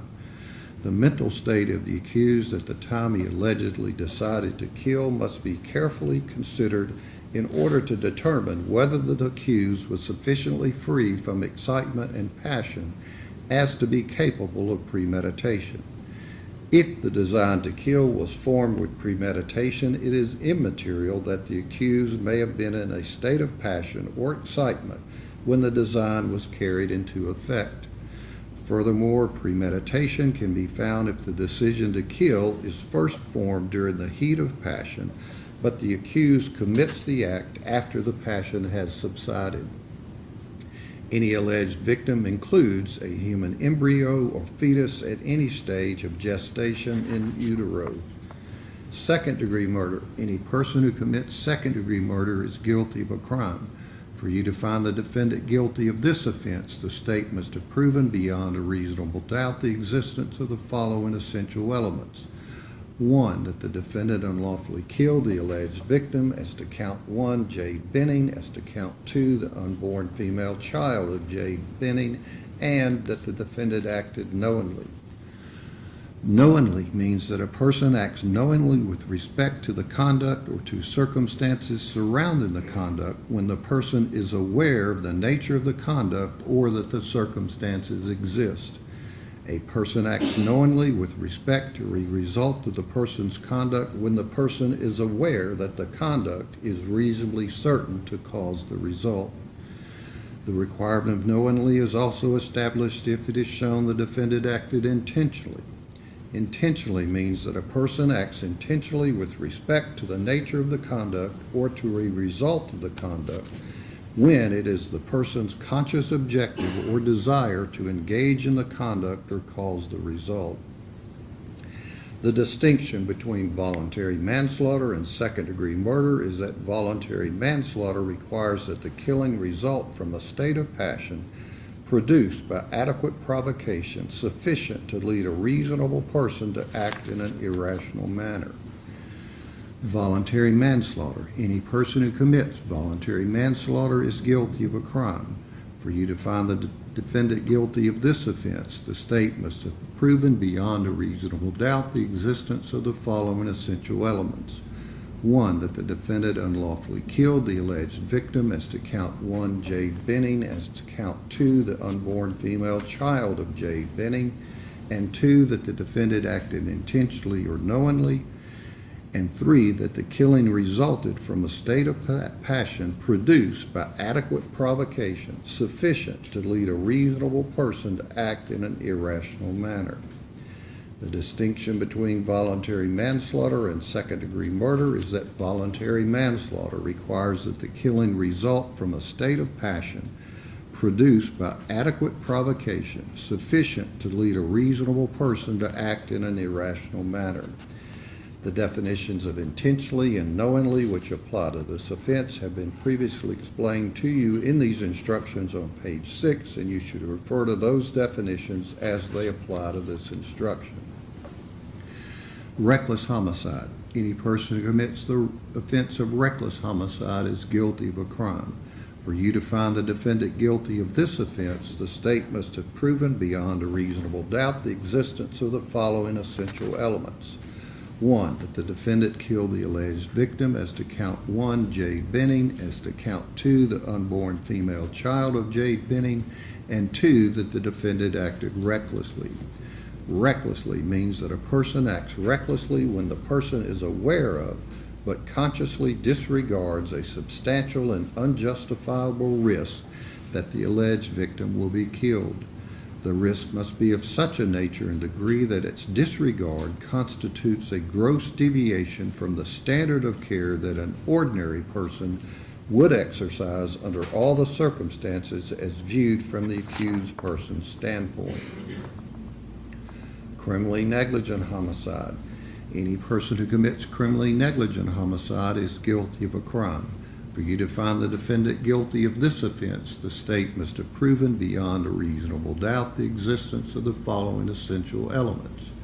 1, that the defendant's conduct resulted in the death of the alleged victim, as to count 1, Jade Benning, as to count 2, the unborn female child of Jade Benning, and 2, that the defendant acted with criminal negligence.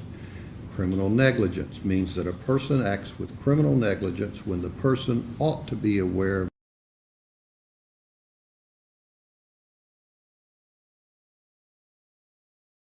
such a nature and degree that the failure to perceive it constitutes a gross deviation from the standard of care that an ordinary person would exercise under all the circumstances as viewed from the accused person's standpoint. Counts 3 and 4, first-degree murder during the commission of a felony. Any person who commits first-degree murder during the commission of a felony is guilty of a crime. For you to find the defendant guilty of this offense, the state must have proven beyond a reasonable doubt the existence of the following essential elements. 1, that the defendant unlawfully killed the alleged victim, as to count 3, Jade Benning, as to count 4, the unborn female child of Jade Benning, and 2, that the killing was committed in the perpetration of or the attempt to perpetrate an alleged first-degree premeditated murder. That is, that the killing was closely connected to the alleged first-degree premeditated murder and was not a separate, distinct, and independent event. And 3, that the defendant intended to commit the alleged first-degree premeditated murder. For the defendant to have been found guilty of first-degree premeditated murder, the state would have had to prove beyond a reasonable doubt the essential elements of first-degree premeditated murder, which have been previously set out on page 5 of these instructions, and you should refer to those instructions as they apply to this offense. The intent to commit the underlying felony must exist prior to or concurrent with the commission of the act causing the death of the victim. Proof that such intent to commit the underlying felony existed before or concurrent with the act of killing is a question of fact to be decided by the jury after consideration of all the facts and circumstances. Consideration of such factors as time, place, and causation is helpful in determining whether a killing was committed in the perpetration of the alleged first-degree murder. The killing may precede, coincide with, or follow the first-degree premeditated murder and still be considered as occurring in the perpetration of the first-degree murder, so long as there is a connection in time, place, and continuity of action. Intentionally means that a person acts intentionally with respect to the nature of the conduct or to a result of the conduct when it is the person's conscious objective or desire to engage in the conduct or cause the result.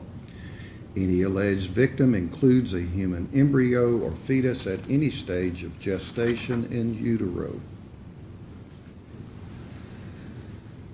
Second-degree murder. Any person who commits second-degree murder is guilty of a crime.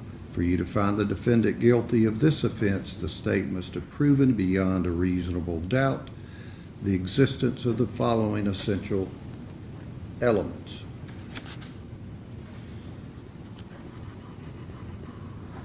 1, that the defendant unlawfully killed the alleged victim, as to count 1, as to count 3, Jade Benning, and as to count 4, the unborn female child of Jade Benning, and 2, that the defendant acted knowingly. Knowingly means that a person acts knowingly with respect to the conduct or circumstances surrounding the conduct when the person is aware of the nature of the conduct or that the circumstances exist. A person acts knowingly with respect to a result of the person's conduct when the person is aware that the conduct is reasonably certain to cause the result. The requirement of knowingly is also established that if it is shown that the defendant acted intentionally. Intentionally means that a person acts intentionally with respect to the nature of the conduct or to a result of the conduct when it is the person's conscious objective or desire to engage in the conduct or cause the result. The distinction between voluntary manslaughter and second-degree murder is that voluntary manslaughter requires that the killing result from a state of passion produced by adequate provocation sufficient to lead a reasonable person to act in an irrational manner. Voluntary manslaughter. Any person who commits voluntary manslaughter is guilty of a crime. For you to find the defendant guilty of this offense, the state must have proven beyond a reasonable doubt the existence of the following essential elements. 1, that the defendant unlawfully killed the alleged victim, as to count 3, Jade Benning, as to count 4, the unborn female child of Jade Benning, 2, that the defendant acted intentionally or knowingly, and 3, that the killing resulted from a state of passion produced by adequate provocation sufficient to lead a reasonable person to act in an irrational manner. The distinction between voluntary manslaughter and second-degree murder is that voluntary manslaughter requires that the killing result from a state of passion produced by adequate provocation sufficient to lead a reasonable person to act in an irrational manner. The definitions of intentionally and knowingly which apply to this offense have been previously explained to you in these instructions on page 6, and you should refer to those definitions as they apply to this instruction.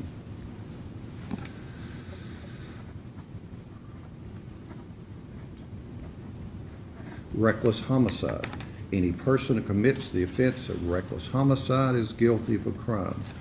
For you to find the defendant guilty of this offense, the state must have proven beyond a reasonable doubt the existence of the following essential elements. 1, that the defendant killed the alleged victim, as to count 3, Jade Benning, as to count 4, the unborn female child of Jade Benning, and 2, that the defendant acted recklessly.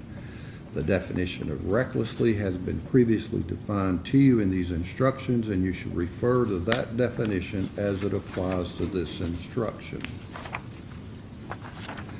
Criminally negligent homicide. Any person who commits criminally negligent homicide is guilty of a crime. For you to find the defendant guilty of this offense, the state must have proven beyond a reasonable doubt the existence of the following essential elements. 1, that the defendant's conduct resulted in the death of the alleged victim, as to count 3, Jade Benning, as to count 4, the unborn female child of Jade Benning, and 2, that the defendant acted with criminal negligence. The definition of criminal negligence has been previously defined to you in these instructions, and you should refer to that definition as it applies to this instruction. When you begin your deliberations on the indictment, you must first deliberate on the indicted or charged offense. If you find the defendant guilty of the indicted offense, you may stop your deliberations as to the remaining charges within that count of the indictment. If you find the defendant not guilty of the indicted offense, or you have a reasonable doubt, then you must find the defendant not guilty of the indicted offense and next consider the lesser included offenses as set out in your verdict form. You must first deliberate on the greater offense and reach a verdict as to the greater offense before you move on to the next lesser included offense. If you reach a verdict as to the guilt of the defendant as to a greater offense, you may stop your deliberations as to that specific count. If you find from the proof beyond a reasonable doubt that the defendant is guilty of murder in the first degree as to counts 1, 2, 3, or 4, then it shall be your duty after a separate sentencing hearing to determine whether the defendant will be sentenced to life imprisonment without the possibility of parole or life in prison, but you will not consider punishment for this offense at this time.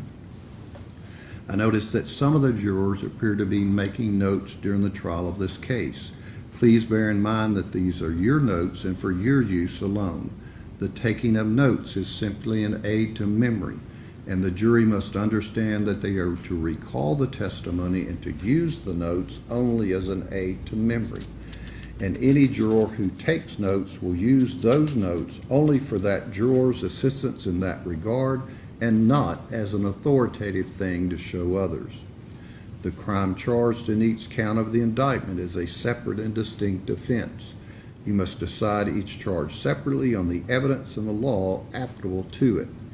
The defendant may be found guilty or not guilty of any or all of the offenses charged. Your finding as to each crime charged must be stated in your verdict. The court charges you that if you are satisfied from the whole proof in the case beyond a reasonable doubt that the defendant, Blaise Taylor, committed the crime charged against him, and you are satisfied beyond a reasonable doubt that he has been identified as the person who committed the crime charged, then it would be your duty to convict him. On the other hand, if you are not satisfied with the identity from the proof, or you have a reasonable doubt as to whether he has been identified from the whole body of proof in this case, then you should return a verdict of not guilty. During the trial, you heard expert testimony of Dr. Michael Olashoga and Dr. Kelly Larkin, who is described to us as an expert in the field of emergency room medicine, Detective Tom Miller, who is described to us as an expert in the field of digital forensics, Dr. Aaron Carney, who is described to us as an expert in the field of forensic pathology, Dr. Carrie Midthen, who is described to us as an expert in the field of forensic toxicology, Eric Devlin, who is described to us as an expert in the field of digital forensics, Nicole Dowell, who is described to us as an expert in the field of forensic science drug identification, Dr. Alex Kroltulski, who is described to us as an expert in the field of forensic pathology, Dr. Melissa Giguere, who was described to us as an expert in the field of forensic toxicology, and Dr. Janice Lindsay, who was described to us as an expert in the field of forensic toxicology. The rules of evidence provide that if scientific, technical, or other specialized knowledge might assist the jury in understanding the evidence or in determining a fact and issue, a witness qualified as an expert by reason of special knowledge, skill, or experience may testify and state their opinions concerning such matters and give reasons for their testimony. Merely because an expert witness has expressed an opinion does not mean, however, that you are bound to accept this opinion. The same as with any other witness. It is up to you to decide whether you believe this testimony and choose to rely upon it. Part of that decision will depend on your judgment about whether the witness's background or training and experience is sufficient for the witness to give the expert opinion that you heard. You must also decide whether the witness's opinions were based on sound reasons, judgment, and information. You're to give the testimony of an expert witness such weight and value as you think it deserves, along with all the other evidence in the case. Direct evidence is defined as evidence which proves the existence of the fact in issue without inference or presumption. Direct evidence may consist of testimony of a person who has perceived by the means of his or her senses the existence of a fact sought to be proved or disproved. Circumstantial evidence consists of proof of collateral facts and circumstances which do not directly prove the fact in issue, but from which that fact may be logically inferred. It is evidence that proves one or more facts from which you find or infer the existence of some other fact or facts. Circumstantial evidence is all the testimony and exhibits which give you clues about what happened in an indirect way. It consists of all the evidence which is not direct evidence. An inference is a reasoned, logical decision to find that a disputed fact exists on the basis of another fact. You should consider all the evidence that is presented in this trial direct and circumstantial. The law makes no distinction between the weight that you should give either direct or circumstantial evidence.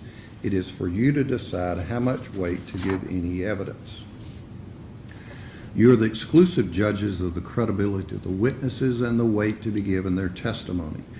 If there are conflicts in the testimony of the different witnesses, you must reconcile them if you can without hastily or rashly concluding that any witness has sworn falsely. For the law presumes that all witnesses are truthful.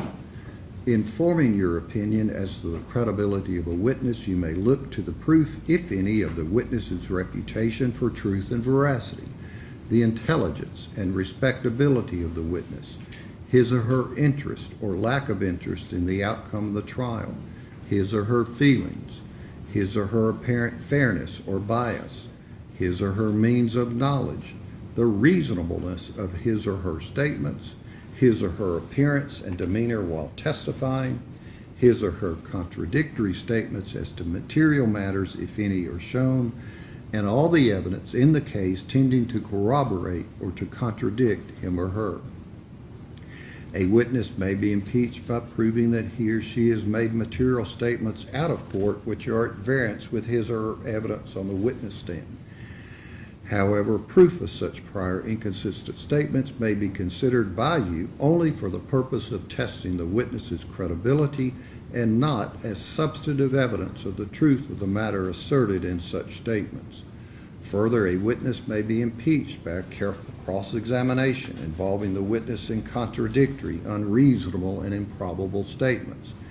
However, immaterial discrepancies or differences in the statements of witnesses do not affect their credibility unless it should plainly appear that some witness has willfully testified falsely. When a witness is thus impeached, the jury has the right to disregard his or her evidence and treat it as untrue, except where it is corroborated by other credible testimony or by the facts and circumstances proved in the trial. If from the evidence presented you find that a witness has been convicted of a prior crime, you can consider such only for the purpose of its effect, if any, on his credibility as a witness. The defendant has not taken the stand to testify as a witness, but you should place no significance on this fact. The defendant is presumed innocent, and the burden is on the state to prove his guilt beyond a reasonable doubt. He is not required to take the stand in his own behalf, and his election not to do so cannot be considered for any purpose against him, nor can any inference be drawn from such fact. Tape recordings were allowed in evidence, and you were provided with a document purporting to be a transcript of the audio tape. This document was provided to you to assist in your listening to the audio. If from your listening to the tape you find discrepancies or inaccuracies between the transcript and the tape itself, you should rely upon your understanding of the tape and disregard those portions of the transcript you find to be inaccurate. The state has the burden of proving the guilt of the defendant beyond a reasonable doubt, and this burden never shifts but remains on the state throughout the trial of the case. The defendant is not required to prove his innocence. Reasonable doubt is that doubt created by an investigation of all the proof in the case and an inability after such investigation to let the mind rest easily as to the certainty of guilt. Absolute certainty of guilt is not demanded by the law to convict of any criminal charge, but moral certainty is required, and this certainty is required as to every element of proof necessary to constitute the offense. The state must prove beyond a reasonable doubt all of the elements of the crime charged, that the crime, if in fact committed, was committed by this defendant in Davidson County, and that it was committed before the finding and return of the indictment in this case. The verdict must represent the considered judgment of each juror. In order to return a verdict, it is necessary that each juror agree thereto. Your verdict must be unanimous. It is your duty as jurors to consult with one another and to deliberate with a view to reaching an agreement. if you can do so without violence to individual judgment. Each of you must decide the case for yourself, but do so only after an impartial consideration of the evidence with your fellow jurors. In the course of your deliberations, do not hesitate to re-examine your own views and change your opinion if convinced it is erroneous.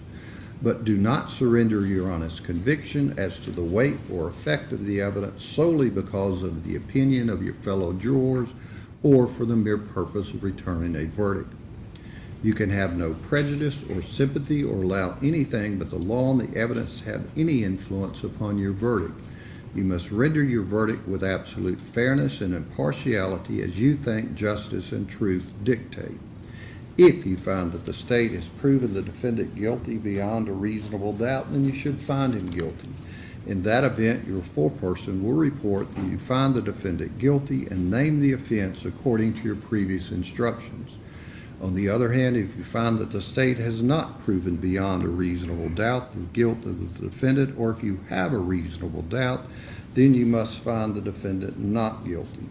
In that event, your foreperson will report that you find the defendant not guilty. You will be provided with a form for all possible verdicts in this case. For each count, the jury will check the appropriate verdict on the form, and your foreperson will sign the verdict form. The verdict form which you receive reads as follows. Verdict form. We, the jury, find the defendant Blaise Taylor, count 1, first-degree premeditated murder, and count 1 and 2, the verdict forms is the same. Choose 1. Guilty of first-degree premeditated murder, or guilty of second-degree murder, or guilty of voluntary manslaughter, or guilty of reckless homicide, or guilty of criminally negligent homicide, or not guilty. Count 3 and 4, the verdict forms are the same and read as follows. Count 3 and 4, first-degree felony murder during the commission of a felony. Choose 1. Guilty of first-degree felony murder during the commission of a felony, or guilty of second-degree murder, or guilty of voluntary manslaughter, or guilty of reckless homicide, or guilty of criminally negligent homicide, or not guilty. There's a signature line for the foreperson and a line for the date. When you retire to the jury room, you will first select one of your members as a foreperson who will preside over your deliberations. When you have reached a verdict, you will return to this courtroom and your foreperson will announce it. You must not imagine that the court has any opinion in regard to the facts. It is your duty to find them, and have attempted to read this charge so as to define to you the law without indicating any opinion about the facts whatsoever. Members of the jury, the indictment in this case is herewith handed to you together with the charge and the exhibits in this case. You may now retire and consider your verdict. And let me swear in the court officer. Do you solemnly swear or affirm that you will keep this jury committed to your charge, keep them separate and apart from all citizens, allow no one to communicate with them or communicate with them yourselves on the subject of the trial? I do. All right, let the lawyer step up just a moment.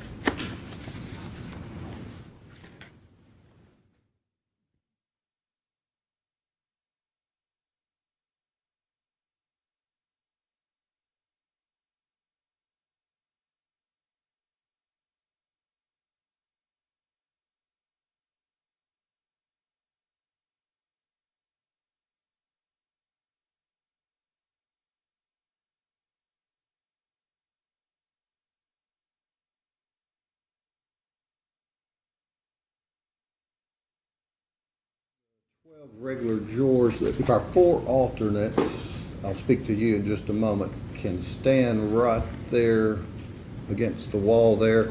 The other 12 of you, if you'll step down the hall, we'll get these items to you.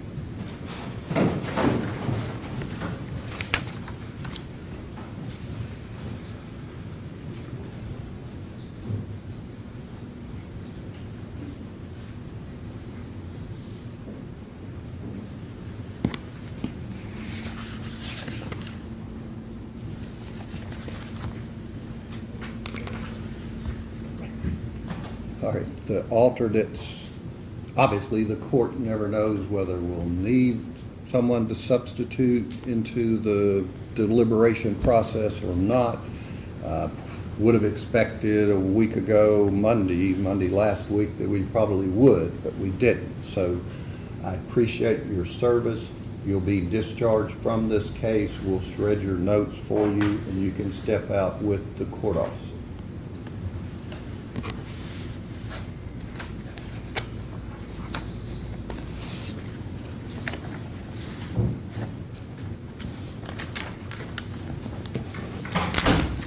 All right, we'll be in recess. Going to the recess.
session, remain seated.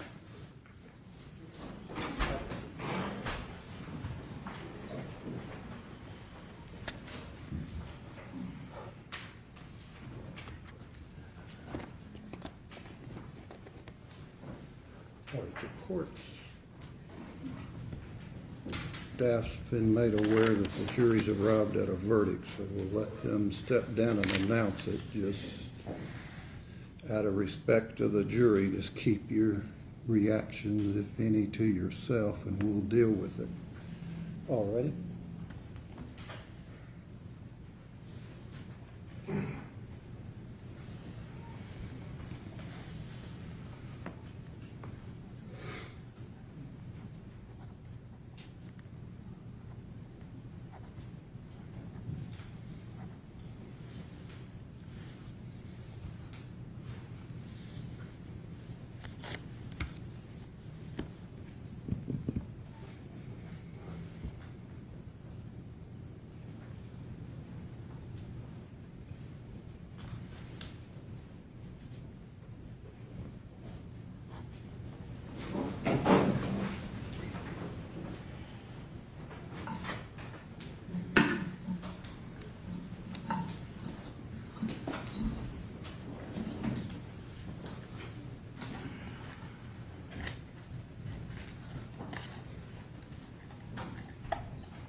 All right, you can have a seat.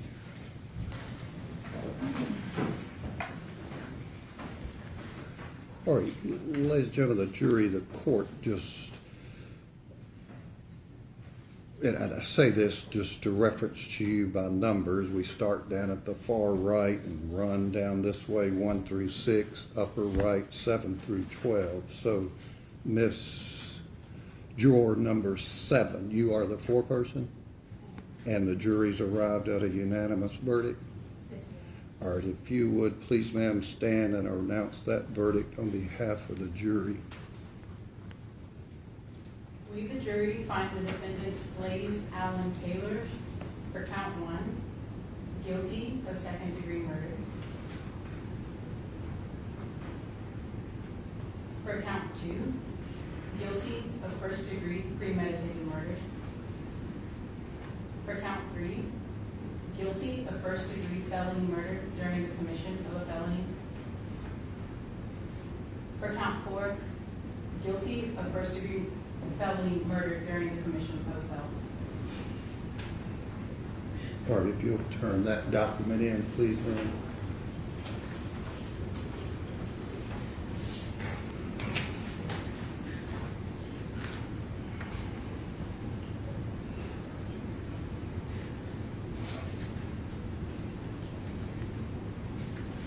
All right, ladies and gentlemen of the jury, you can back up just a second.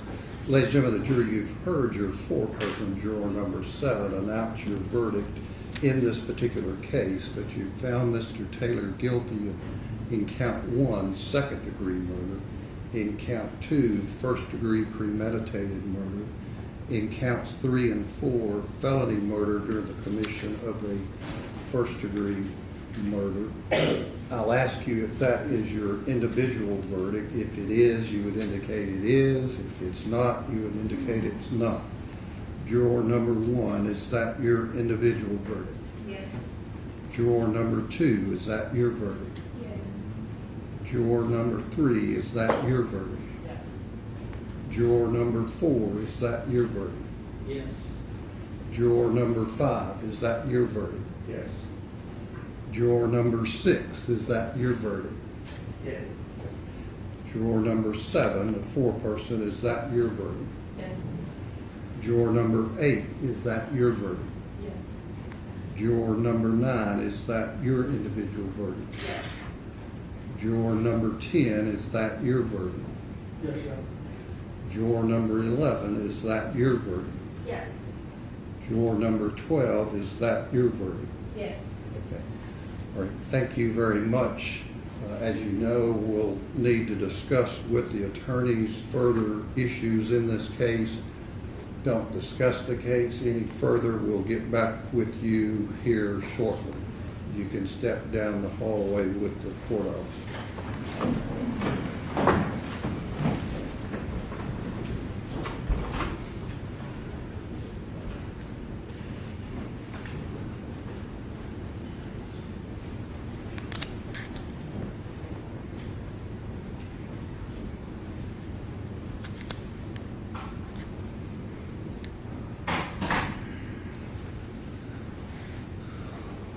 Mr. Taylor, you've heard the verdict of the jury in count 1.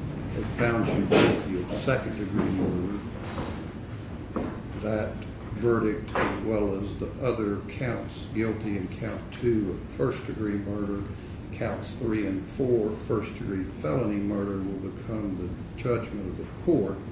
In terms of counts 2, 3, and 4, will be the need for further sentencing hearing.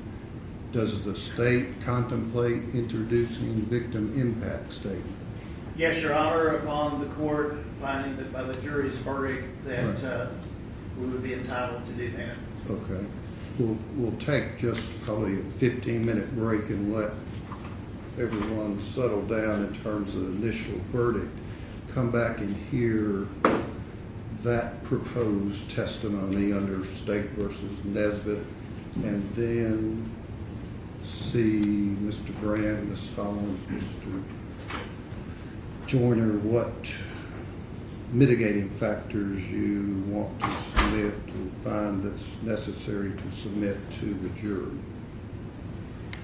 So, The state's position is that Nesbitt only applies in death penalty cases. what, As far what I'm as talking doing- about as far as victim impact 403 analysis. Under Nesbitt, if it's life without parole, there is no analysis. So you That can, is, there's no dry run unless it is a death penalty case. you can just have whatever that may be overly prejudicial.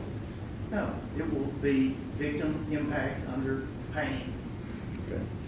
And does Mr. Brand, Ms. Hollins, you have prepared proposed mitigating circumstances?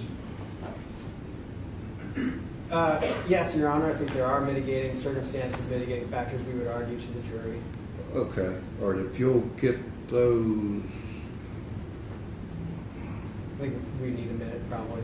okay, like I said, we'll take a short break, but let me ask the state this. There are cases with obviously with the finding in count 1, that wouldn't be considered by the jury, but there's also, I think it's Hargis versus State, that does apply to any felony murders, that your notice that you submitted, the felony murder portion, I think it's your number 2, wouldn't apply in counts 3 and 4. Disagree, Your Honor, because it is Middlebrooks. It is not a Middlebrooks situation. It is within the legislation that amended the statute post-Middlebrooks, so that is something the state submits the jury can consider in a felony murder sentencing. That an aggravating factor is the felony murder. Which is based upon that aggravating circumstance, which is above and beyond just the definition of felony murder. What do you mean by that? Well, that the jury would have to find the aggravating circumstance that, again, that it is not a Middlebrooks situation, so that the state's position is the jury can consider that as an aggravating circumstance. That was the whole issue in Middlebrooks. But there's some that would only apply to certain counts. Yes, Your Honor, the age of the victim, certainly. Right. All right, we'll take 15 minutes and then come back and hear from the defense in terms of mitigation. Yes, Your Honor, the state would like to be heard or see that. Yeah, let them. We have an argument about Mr. Taylor, and by law, Mr. Taylor's bond has to be revoked, so if you'll step into the back and talk with your attorney. Welcome to 15 minutes.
Yes.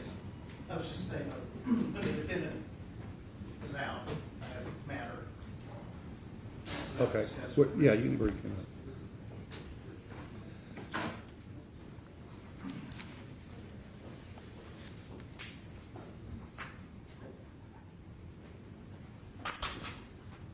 What is it? Your Honor, on the notice that the state filed to seek imprisonment for life without the possibility of parole, based upon the jury's verdict in count 1, the state would move to basically strike our number 3 and what would be in the code section number 16, because that requires an intentional.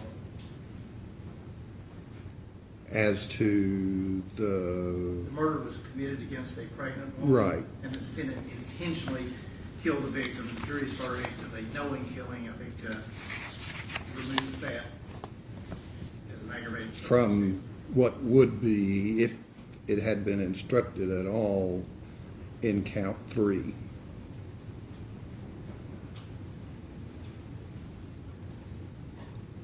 Right. Yes, sir. Okay. Yes, sir. All right, so that wouldn't be, all right, now, any submission, Mr. Brand, Ms. Harris, on the mitigating circumstances? Yes, Your Honor. As far as mitigating circumstances, and I've discussed this with Mr. Moore, we would submit that mitigating circumstances in section J1, that the defendant had no significant criminal history, would be appropriate in this case. My understanding is there's no objection to that. Okay, That's correct, Your Honor.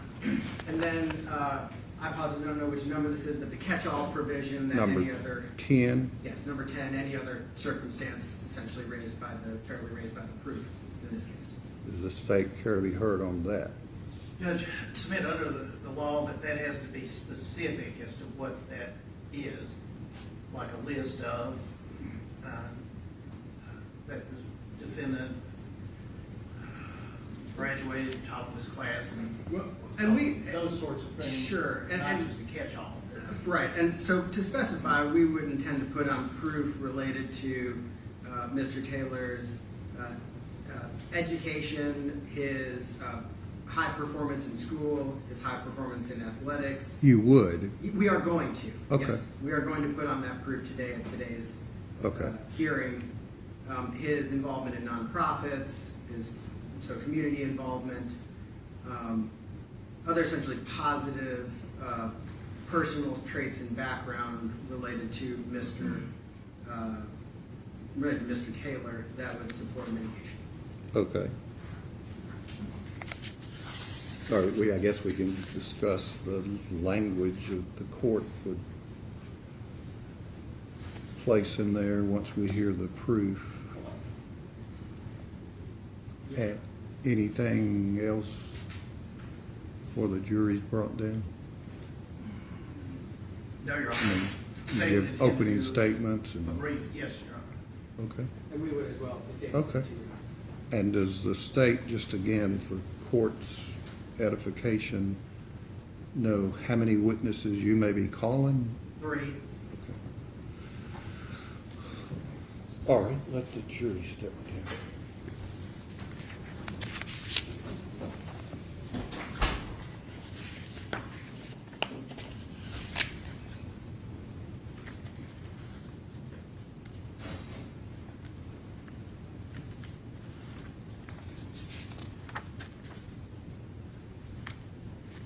But General Moore, the states, are you in agreement that the jury would be instructed in terms, well, I can ask this later.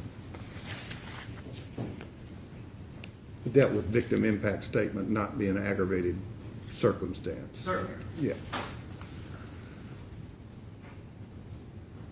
And the jury can only consider that after they have found the existence of at least one aggravating circumstance. And just before we get into an issue, the victim impact statements are not going to include any statement of what they want to No, happen. no, we've discussed that. Okay.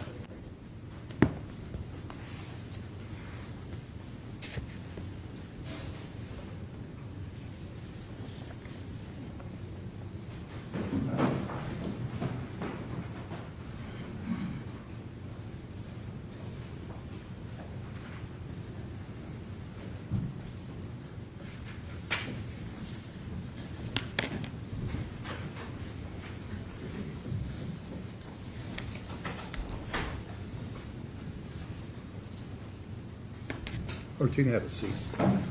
All right, members of the jury, when we get to this portion of this particular trial, the law allows for the attorneys to give to you opening statements, then present proof, and I'll explain all this in the jury instructions. The parties are allowed to introduce appropriate, relevant proof to the issues for your determination in terms of the penalty that the state's seeking of life without parole, or whether it should be a life sentence imposed on the counts 2, 3, and 4 that you've rendered the verdict on. Right. Does the state care to make an opening statement? Yes, Your Honor. Just briefly.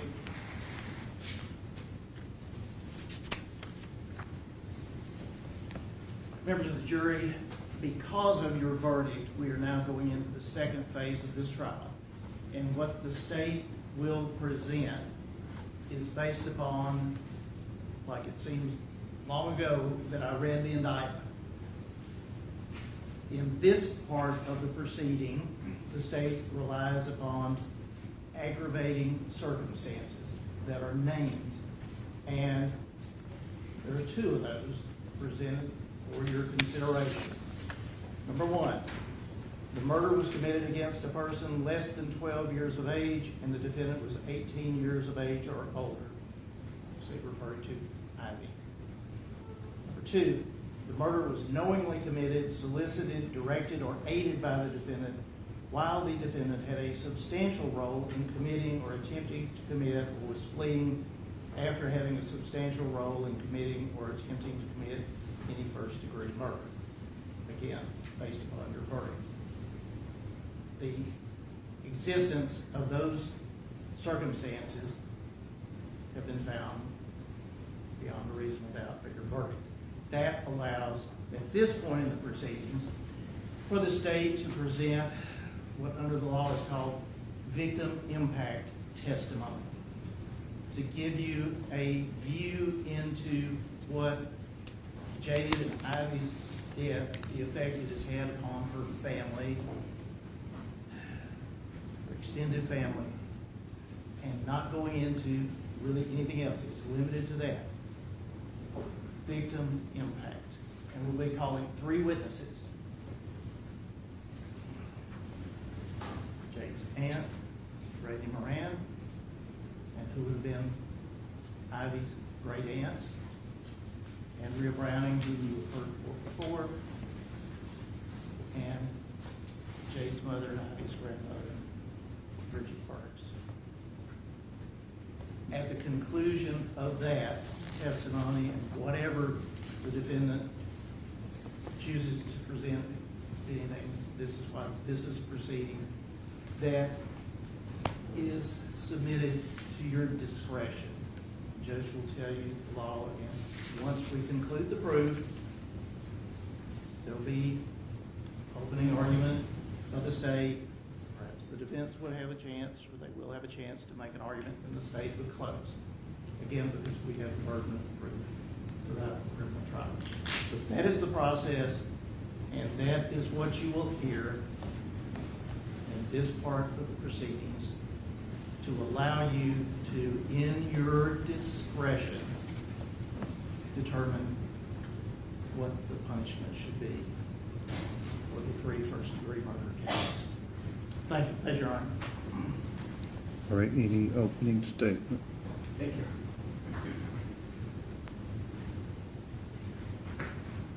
This case is and always has been tragic. Nothing that anybody's going to say this relatively short portion of the trial is going to change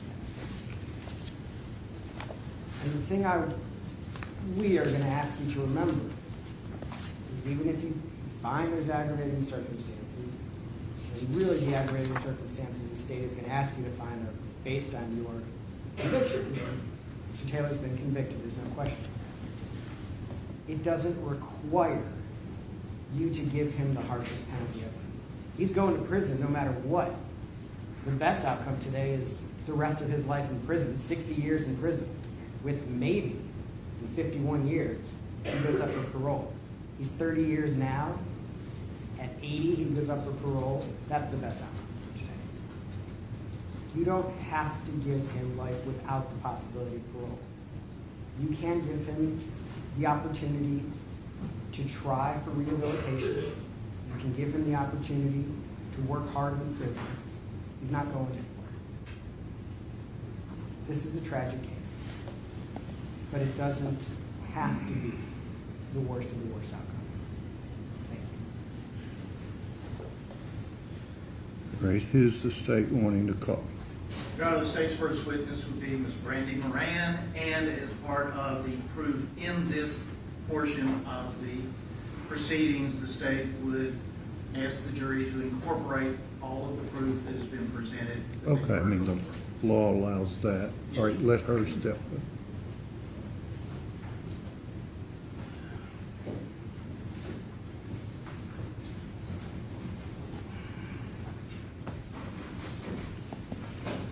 Please. Do you swear the testimony you're about to give to be the truth, so help you God? Yes.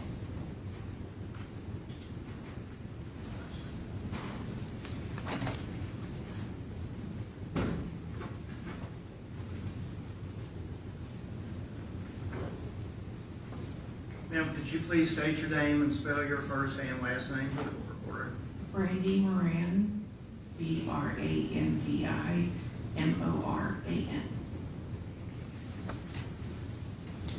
You heard me say a few minutes ago that you were Jade's aunt and would have been Ivy's great aunt. Is that correct? That's correct. And just so we're clear about the relationship, explain the family dynamics to us. Well, she was my niece, but I was there with my sister the day she was born. I was in the delivery room when she was born, and for lack of not having children of my own for many years, she was like a daughter to me. My sister and I are very close, and so she was more than just a niece to me, and the same with my husband. And just to be totally clear, who is your sister? My sister is Jade Benning. And so you have known or knew Jade from the moment she was born. Is The that first correct? breath she took, I saw. And throughout her life, did you remain in her life? She, like I said, was like another child, or like my only child for a long time. In fact, she was 13 when I finally had my child, and she was less than thrilled that I was bringing someone into the world to take her place, which he never did. But we took her, my husband and I took her to Disney World for the first time. I took her on her first trip to New York. She loved to travel. She was full of adventure. We traveled Europe together. We were in each other's lives when she went to culinary school. She lived with my husband and I. So we were very, very close. And where were you when you learned about the February 25th, 2023 incident? I was at my home in Northwest Arkansas, and I was actually folding laundry. My sister called and said something's happened with Jade. I don't know what's going on, but we're heading to Nashville. And I immediately we talked for a little bit. She was in the car, and in the meantime, my husband was in the background. Northwest Arkansas doesn't have a ton of direct flights, and it's a good 10 or 11 hours from here. So he was getting flights for me, the earliest that we could get in Kansas City. And we actually drove all night so I could catch a first 6 a.m. flight out of Kansas City to get to the hospital. Did you know before arriving at the hospital that Jade was expecting? Oh, yes. I learned that Jade was expecting on November 9th, 2022, because it was my son's 10th birthday. And she had actually traveled to Arizona. I was in Scottsdale for work, and my work was wrapping up, and I was flying out my son, and Jade flew out, and my best friend, so we could celebrate my son's 10th birthday together. And so she arrived at the hotel, and I was extremely excited that my event was over with, and was ready to, relax, and, wanted to have a cocktail with her, and she kept refusing. And so she finally had to tell me without everybody being there, but she had gotten me a little bag that said only the greatest aunts become great aunts, and it had a picture of the ultrasound inside. So from then on, if you look at our text, every single communication after that was about this baby. And so it would be fair to say you were looking forward to being a great aunt. Oh, yes. I had already asked off work I didn't have to ask off work, I work remotely. I'd already informed my boss that from middle of June through when my son had to go back to school, I would be working remote in Nashville, helping her learn how to become a mom.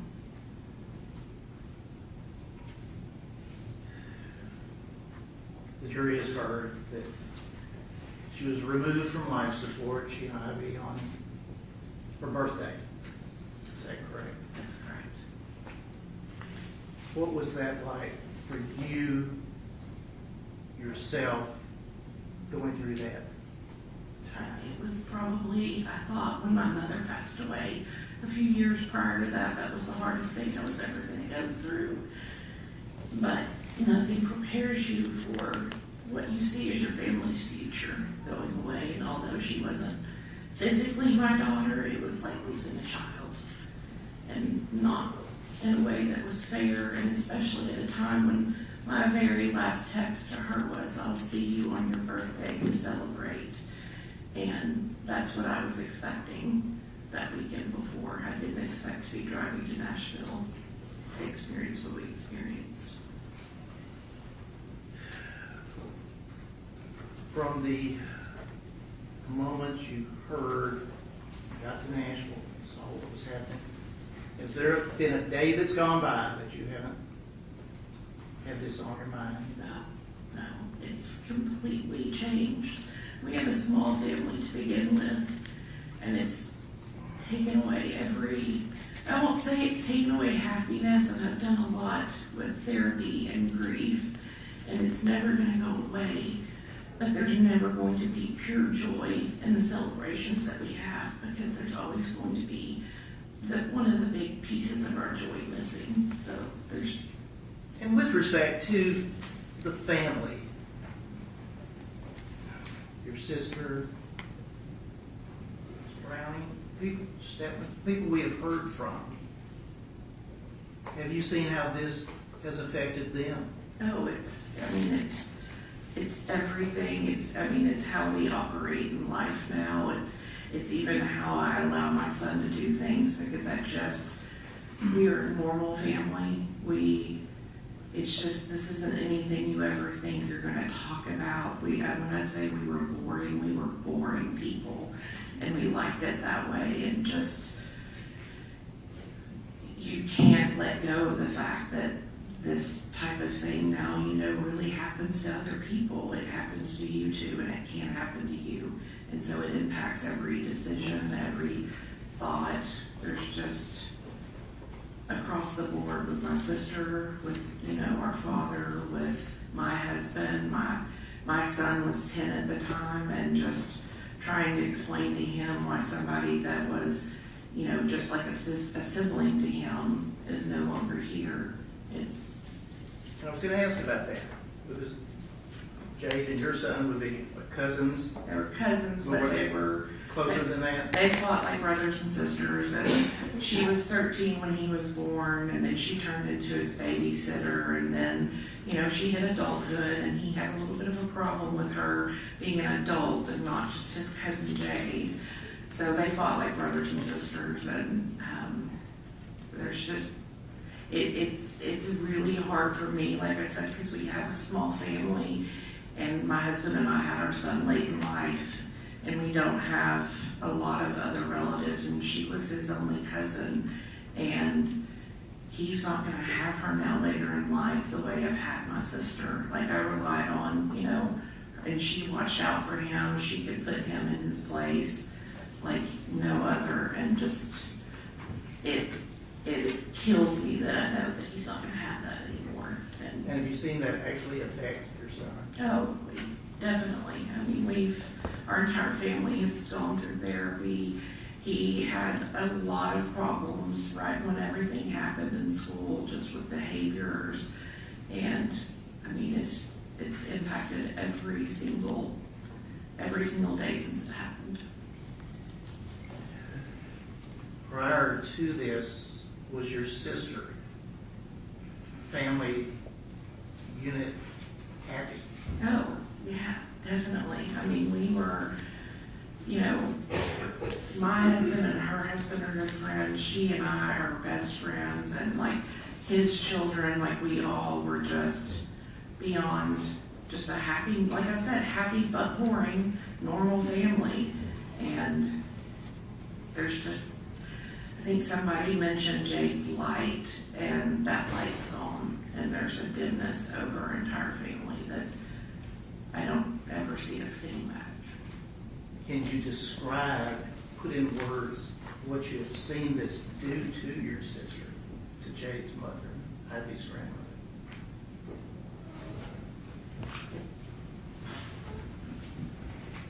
It's just destroyed her. When she talked about Jade being her life, she was her life. They talked every day.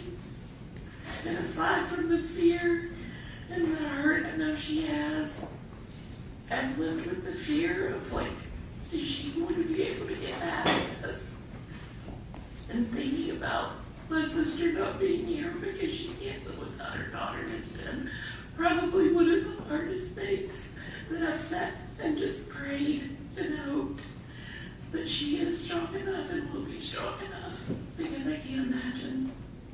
I look at my own child every Mother's Day, feel guilty that he's still here, and my sister doesn't have her little girl anymore.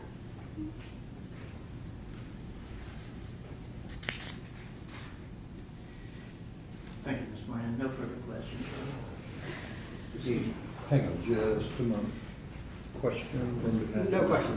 All right, thank you. You can have a seat. Who's the next witness? Ms. Browning.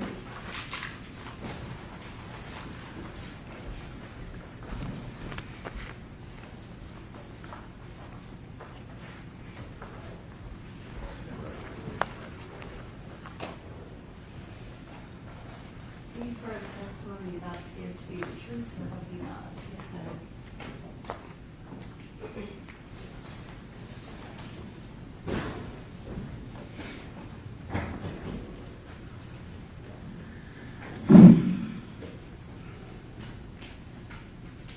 Ms. Browning, could you please state and spell your name for the record? Yes, it's Andrea Browning, Anderea, Browning. Ms. Browning, what was your relationship to Jade? She was my bonus daughter. When did you and Jade's dad get married? 2009. When did you first meet Jade? She was about 7 years old, which is how old my daughter is now, our other daughter, Ava. And can you walk us through Jade's early life? Yeah, she was a little spitfire. The first time I met her, I'll never forget, because the light everybody keeps talking about, it's so obvious. And I was just, this girl was so full of life and so full of confidence. She always had a smile on her face, and she was always ready for anything. And she adored her dad and her family. She just, you could see it all over her face, and her whole body lit up. And Ms. Browning, do you have another daughter? Yeah, Ava. How old is Ava? Ava's 7 now. She was 3 at the time. And can you describe Ava and Jade's relationship? Yeah, that's tough because, like I said, Ava has Down syndrome, and so she's developmentally delayed, and she didn't know Jade because Jade was in Arkansas when Ava was born, and it was also during COVID, and we were taking lots of precautions about who we were exposing her to. And she finally met Jade in, I believe it was 2021, and they looked into each other's eyes and knew that they were sisters. There was a connection immediately. Like, it was really eerie, but also amazing at the same time. But having her here was so great for Ava because she got to know her last year. And also the toughest part about it was that that's it. That's all Ava gets of her was just that 1 year when she was 3 years old. And what impact have you seen on Ava's life since losing Jade? It's tough to tell her because she doesn't understand a whole lot about it, especially because she was so young at the time. But she's really into pictures, and she's always pointing Sissy out in pictures. And she asks about Sissy. She uses an AAC for communication. She just randomly hits Sissy on her words all the time. And it's got a little picture of Jade. And Sissy's always with you, is all we can tell her, and just keep explaining to her how great and wonderful her sister is and how much she loved her. And, you know, one of the toughest things I'll have to carry with that is that the Instagram post that Jade made that said, being in Nashville, one of the best things about being in Nashville is getting to watch my sister grow and they will know her. And can you tell us about finding out Jade was pregnant and how excited the family was? I was so excited. I was initially shocked, and she could see that, and I think it was a short conversation, but we were automatically super supportive of her and super ready to do anything and everything, take her shopping, help her with decorating, help her with anything she needed help with. I mean, I had just become a mom myself not that long ago. You know, we talked a lot just about, you know, whatever you need, we've got you. And she didn't ask for much. She had a whole bunch. She knew she could do it. She's got all the confidence in the world. And the jury has heard a lot about Jade's support system and how many people showed up to Vanderbilt and how many people took action that night. Can you describe for the jury Jade's support system, how many people she has here today, and what it's done to her friends? I can't even begin to describe it because, like I said, she had only been here a year, and she was surrounded by people that were local, like at the end. I mean, obviously everyone from Arkansas came down, but the amount of people that came there that were not from Arkansas, that were there because she made an immediate impact on them, and they loved her so much, and they knew that this was going to be a huge loss to everybody. And can you walk us through that night of February 25th and how you found out and how Jade's dad found out? Yeah, I was actually asleep. I had a young child at the time. I had put her down a couple hours before, and I knew she was going to be up early, so I was sound asleep. And once I woke up, I saw the missed calls, and I was in such shock. I honestly don't remember a lot of like who called when, where, how. And I know Bridget had several missed calls from her as well as Dennis. And as soon as I talked to Dennis and got to Vanderbilt somehow on my own. That drive was awful. I could barely even operate my legs because I knew there shouldn't be anything wrong with her. And Jade was working at your brother's restaurant back in early 2023. Right. Can you describe the impact that her and Ivy's death has had on your brother's staff, your brother, just the restaurant as a whole? Yeah. It was devastating. It's been really hard to watch my brother because he hired her. I mean, he didn't even hire her. He recommended her to the head chef, and it was a no-brainer for her to hire Jade. You know, he just got her the interview. But everyone at that restaurant, and that's the biggest thing is they knew Jade was not doing anything she shouldn't be doing, and they were always telling me that. About how great she was taking care of Maybe all a the jury things. approach. I'm sorry. Okay.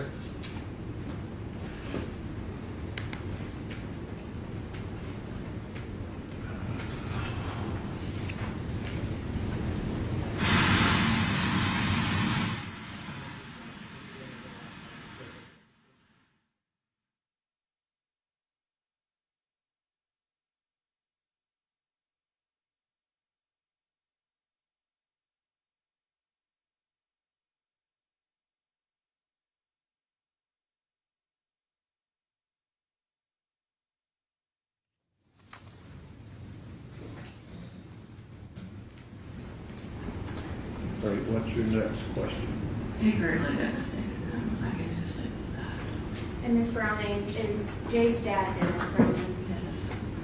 And can you walk us through the impact that Jade and Ivy's deaths had on you and Dennis? It's just been devastating, just knowing that Jade is only sister, and we know that she was always going to be around for her when we weren't, and it's ripped us apart. It's brought us closer together, but it's changed everything. We are very much more protective of Ava now, having experienced what we experienced, and I know that it's just changed everything forever for us. Those are all my questions. Any questions? No question. Thank you. All right, who's the next witness?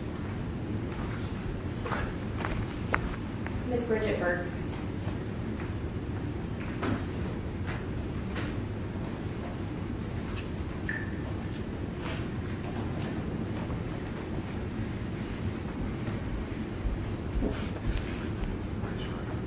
You swear the testimony you're about to give to be the truth, so help you God.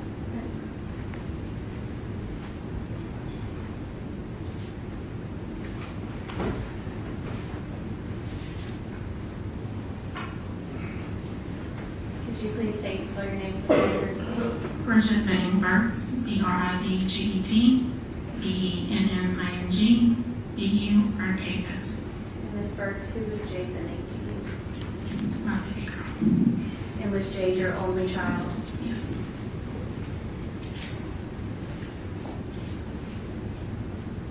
How can you describe Jade growing up and her light?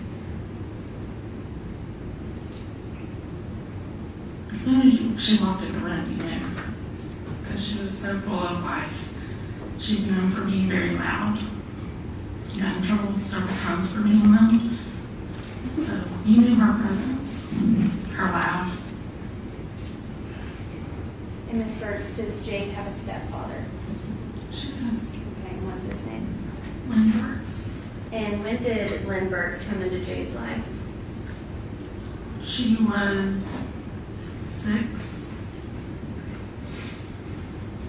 And can you walk us through the impact that Jade's passing and Ivy's passing has had on you and Lynn?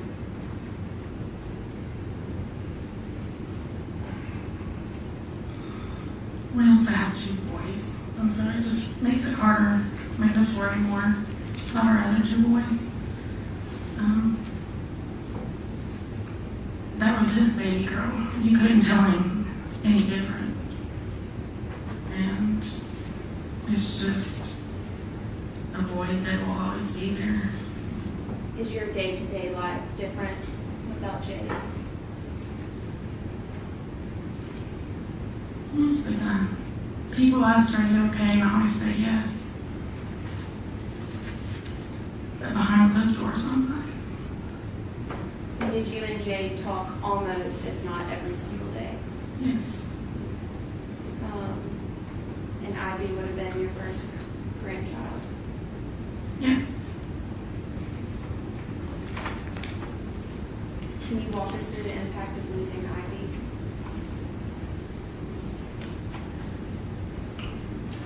Well, I'm the youngest of all my friends, and I'm the only one that didn't have a grandchild. So I was excited to be able to say I'm a grandma now. I'll never get that opportunity because it was taken from me. And is there a day that goes by that you don't think about Jade and Ivy? No, every day.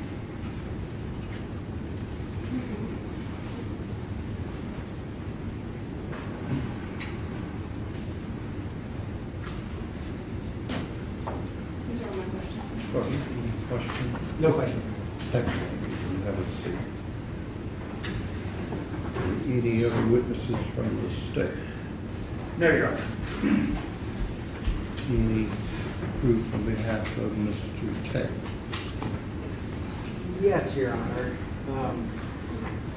Very, very briefly, I would actually call Detective Adam Reese, who I believe is in the court. Okay.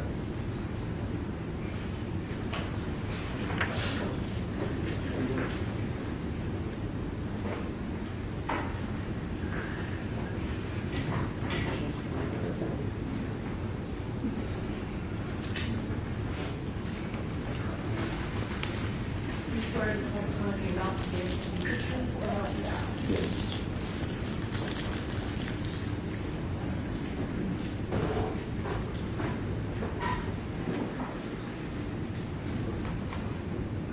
Detective Reese, as part of your investigation in this case, did you pull criminal history reports on Mr. Blaise Taylor?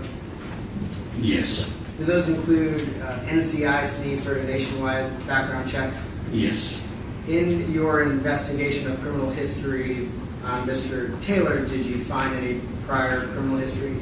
No, I did not. Thank you, that's it. Any questions? No. Okay.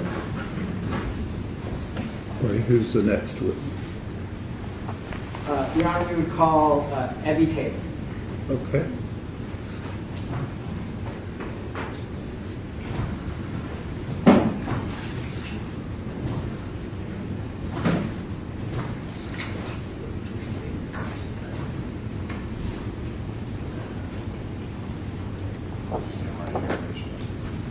Do you swear that the testimony you're about to give to be the truth, so help you God? I do.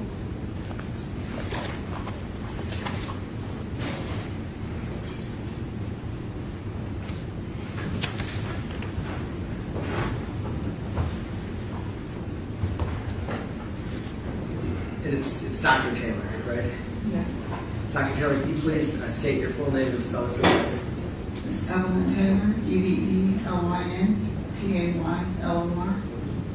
And Dr. Taylor, what is your relationship to Blaise Taylor? He's my son, And how many children do you have, Dr. Taylor? too. And is Blaise your older child or younger child? He's my oldest. And how old are your two children? 30 and 28. So Mr. Taylor is how old? He's 30. Where do you live, Dr. Taylor? I live in Texas.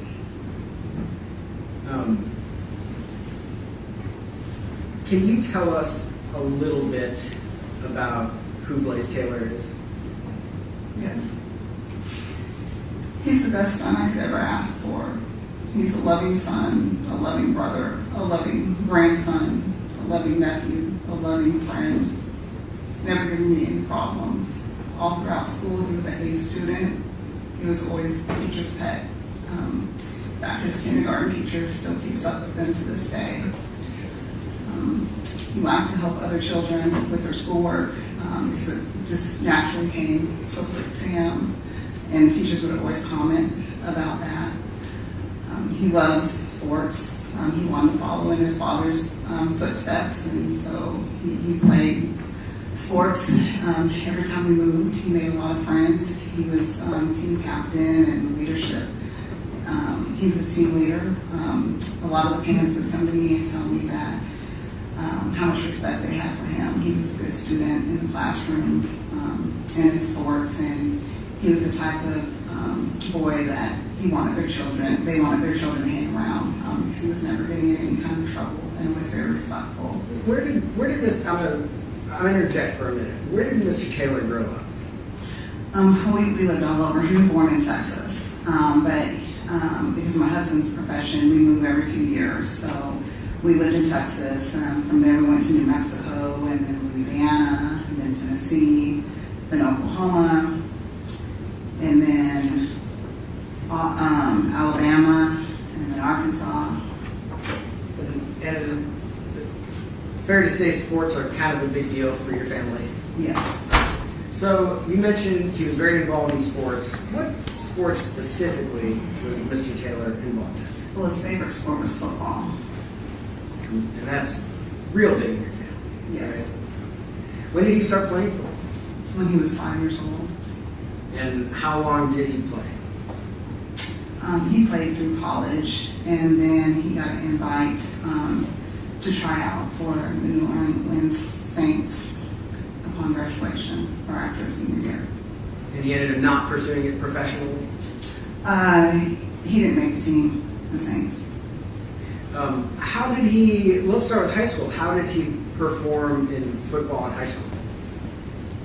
He was a team captain in high school, one of the leaders on the team. He actually graduated early. He graduated a semester early so he can go to college early.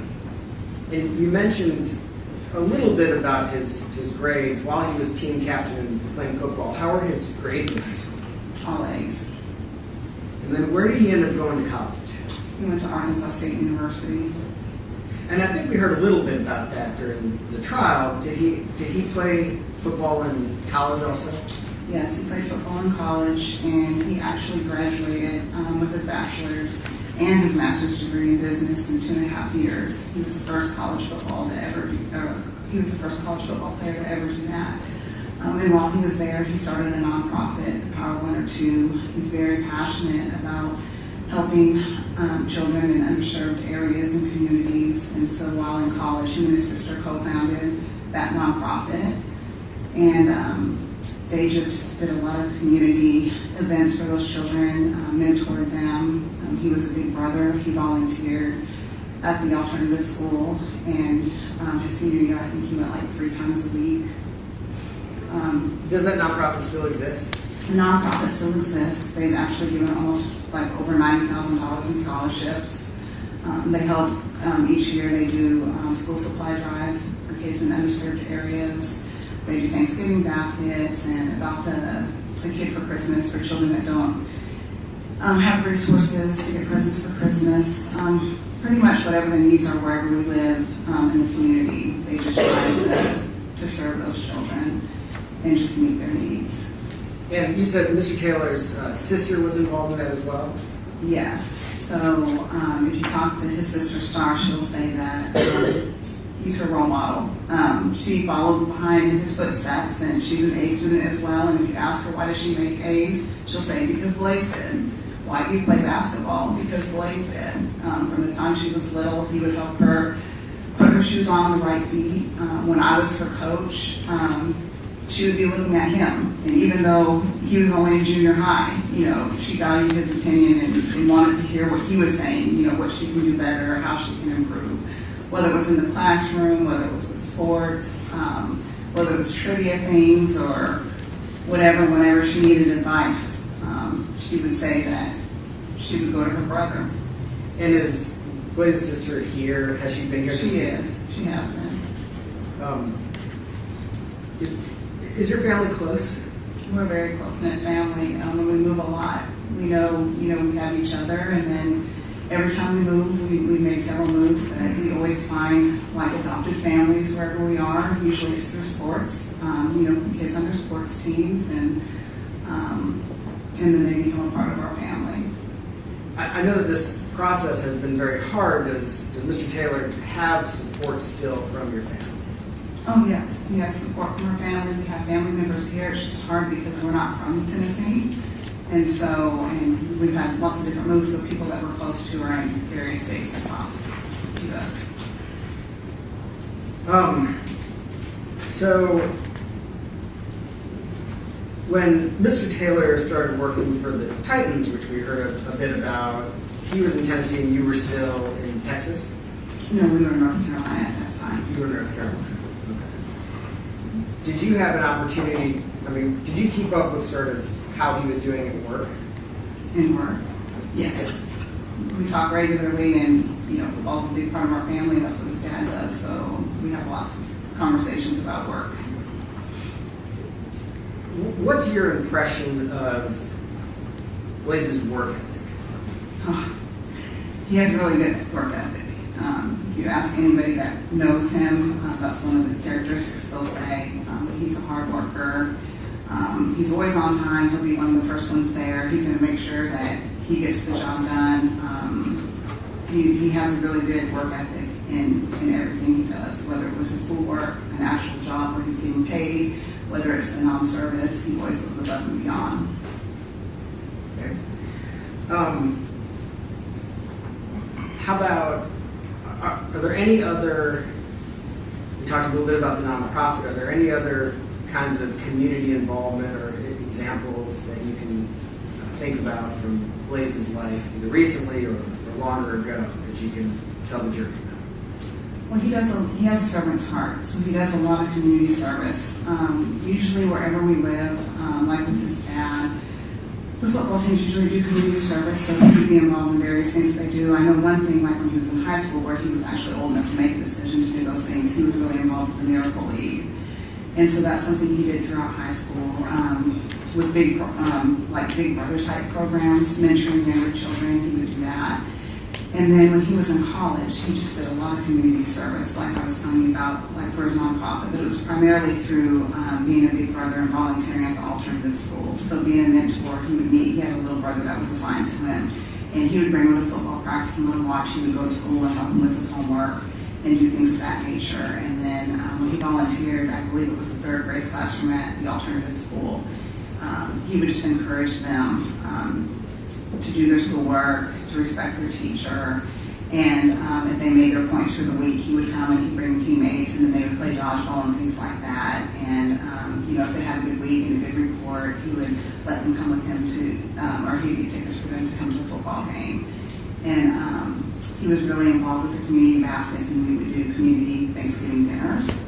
I think one of the things that I'm most proud of Blaise for was one time, this when he was in college, we were in church, and they were doing baptisms. And I didn't know this because, he didn't tell me this. I'm just watching the baptism, and all the people come up and give testimonies, and it was a young college girl. And she said, I just want to thank Blaise because he really shared about the Lord to me. And he was really instrumental in my relationship with the Lord and my baptism. And all the accolades that he had, like in the classroom or on the field, they were nothing compared to what I feel like he did for this young lady that said that she was a friend that just went to the university.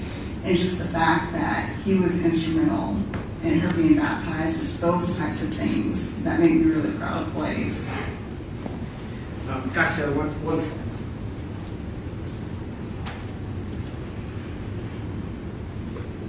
Thank you, Dr. Taylor. I think that's all. Well, let me ask this. Is there anything else you think you want to share with the jury that I haven't asked you about? Your Honor, I would object to being that open-ended. Okay. And that's all I have. All right. Any questions from the state? No, Your Honor. Thank you. That is the defense's proof there. Okay.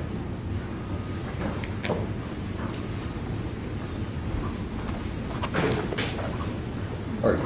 Ladies and gentlemen of the jury, if you'll step down the hallway just briefly, we'll talk with the attorneys about legal issues and then get you right back.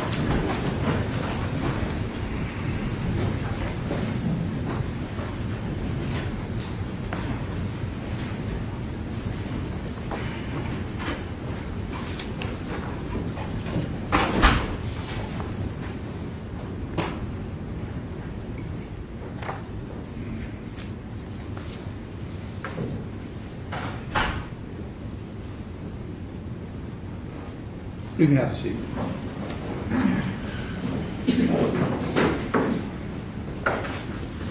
And just for the record, Mr. Bland, like we did the other phase of the trial, let Mr. Taylor step around and deal with his decision not to testify. You raise your right hand and be sworn. Do you swear to tell the truth, so help you God? I do. Mr. Taylor, you understand that at the sentencing phase of the trial, you have an absolute right to make a statement to the jury. I do. You also don't have to say anything. You have the absolute right to remain silent. I do. And we have discussed that option and the pros and cons, and whether or not you want to make a statement at this point in time. Yes. And based on those discussions, you made the decision that you're not going to make a statement or otherwise testify. Yes. And the chair on the seat. Yes. All right, he can have a seat. And then, Mr. Brand, in terms of the mitigating circumstances that I'd instruct the jury would be the defendant has no significant history of prior criminal activity. Set out the other mitigating factor raised by the evidence consisting of, and what do you contemplate the court instructing the jury there?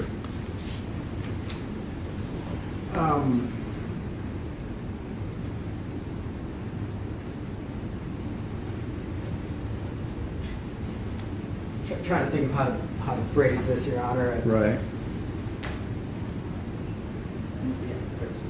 I mean, excellent student. I might.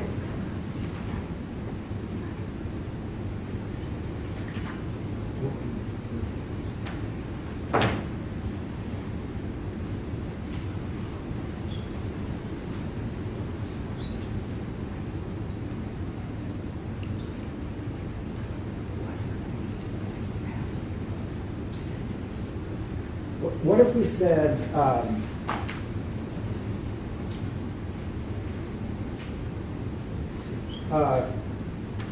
community involvement, prior acts of service, support system, and educational and personal achievements? That maybe in the ballpark?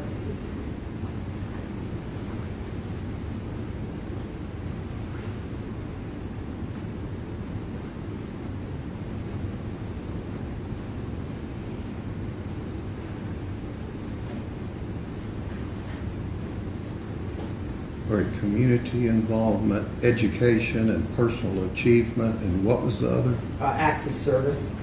Active service? Acts of service. Acts. Does the state care to be heard on that?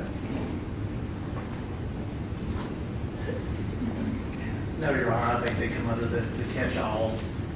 Okay, and I was planning on setting forth that catch-all about any other mitigating, but then consisting of and then listing. Yes, Your Honor, I think that would be appropriate under the case law. And then charge as to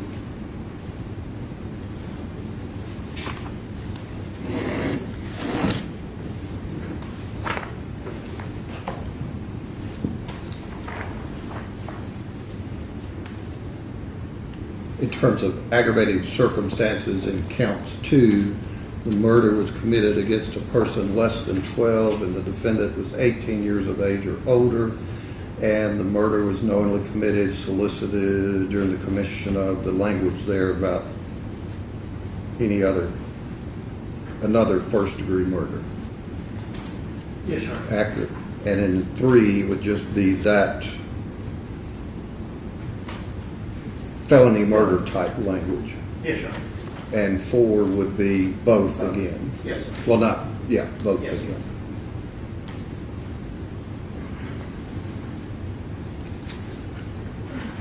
All right, anything further from the state in terms of jury instruction? Not without having seen that.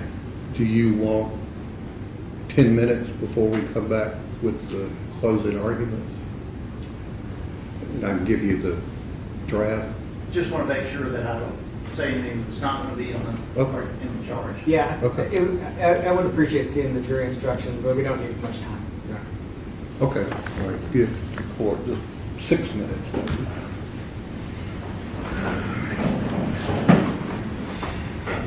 Court in a brief recess.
The jury instruction.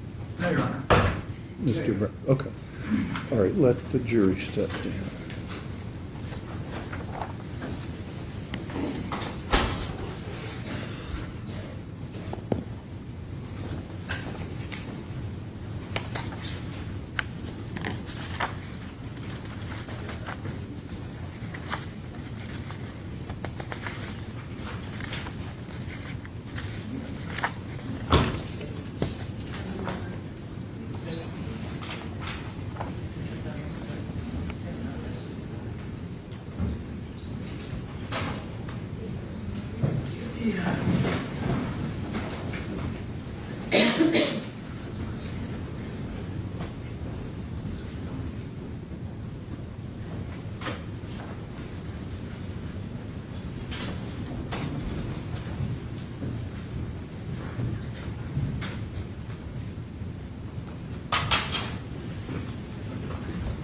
All right, you have a seat.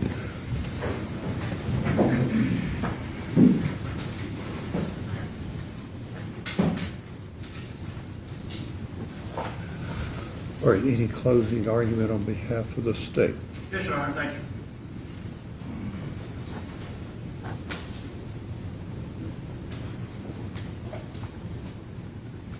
Members of the jury, we're down to just about the last decision you'll have to make.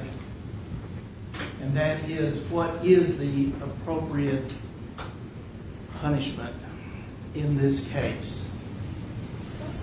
I want to start out by saying that yes, the judge will tell you that a life sentence in the state of Tennessee today is 51 years before parole eligibility.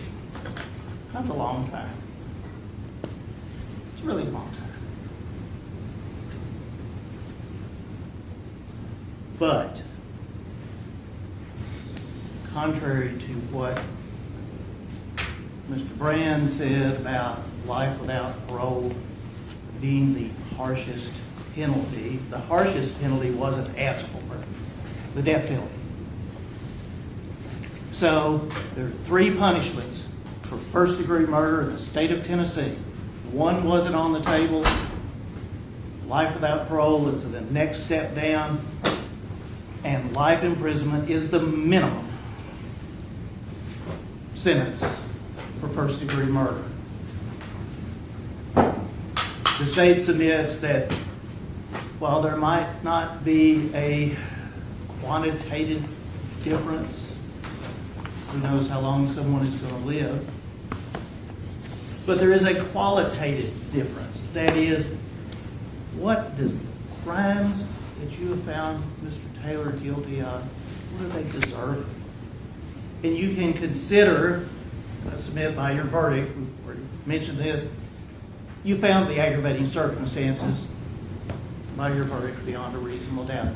That then allows you, and Judge Dozier will read the instructions, not nearly as long as the first one, that upon that finding, you can consider victim impact testimony. What this man's actions have done to the people who loved Jade Benning and would have loved Ivy and did while she was in the womb. She never got a chance. She never got a chance to know how much she was loved. Mr. Taylor, the judge will tell you, consider mitigating. Yeah. Before this, he had no criminal record.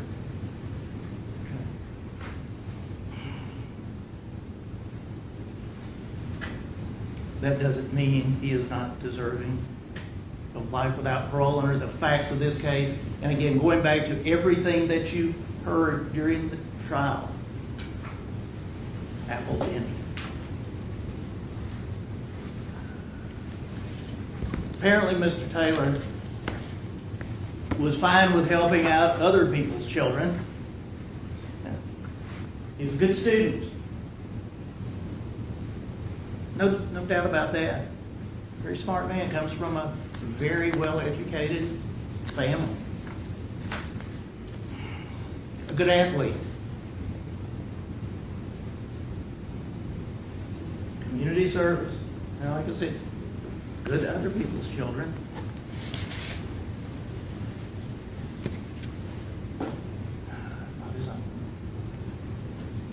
That qualitative difference is that life without parole, the state submits to you, is the appropriate punishment. And you'll really have to decide that and come to on each count. But it is your decision, your collective judgment. There's no, oh, we have to prove this, we have to prove that. Once the existence of an aggravating circumstance is before you, and here we have two, then it is your call.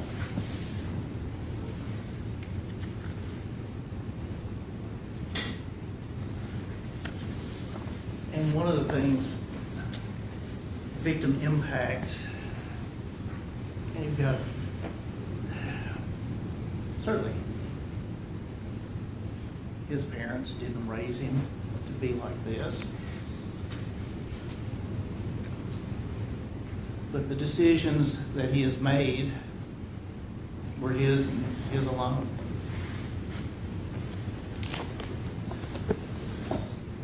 His family choose to do so, visit him,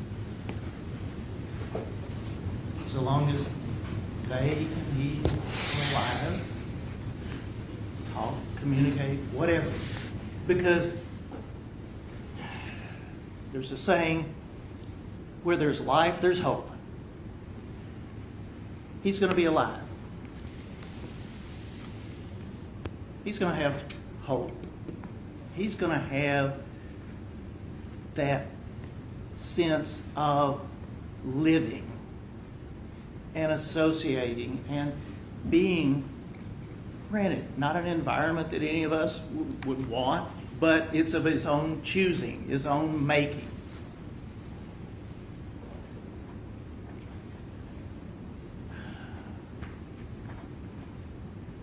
Jade and Ivy's family never have that opportunity. He took that from them 3.5 years ago. February 25th, 2023. He took something that no one is able to give back. And for that, on behalf of the state of Tennessee, submit that whatever hope of freedom that he should have, he does not deserve, and that he should not receive the minimum punishment for these offenses. Thank you very much. Any argument on behalf of Mr. Taylor? Thank you.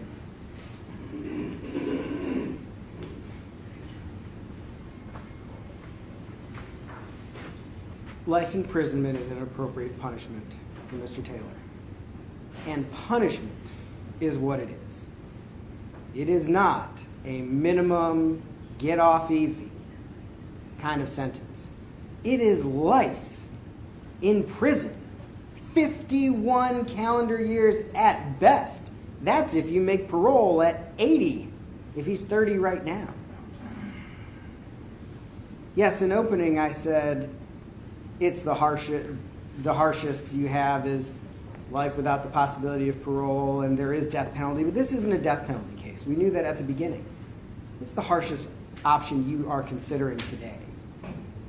And life imprisonment is incredibly harsh. Living in a concrete box for the next 51 years, that is punishment. He's not getting off. He's not getting off easy. You're not letting him go. He's not walking out of this courtroom. Likely for the rest of his life. Now,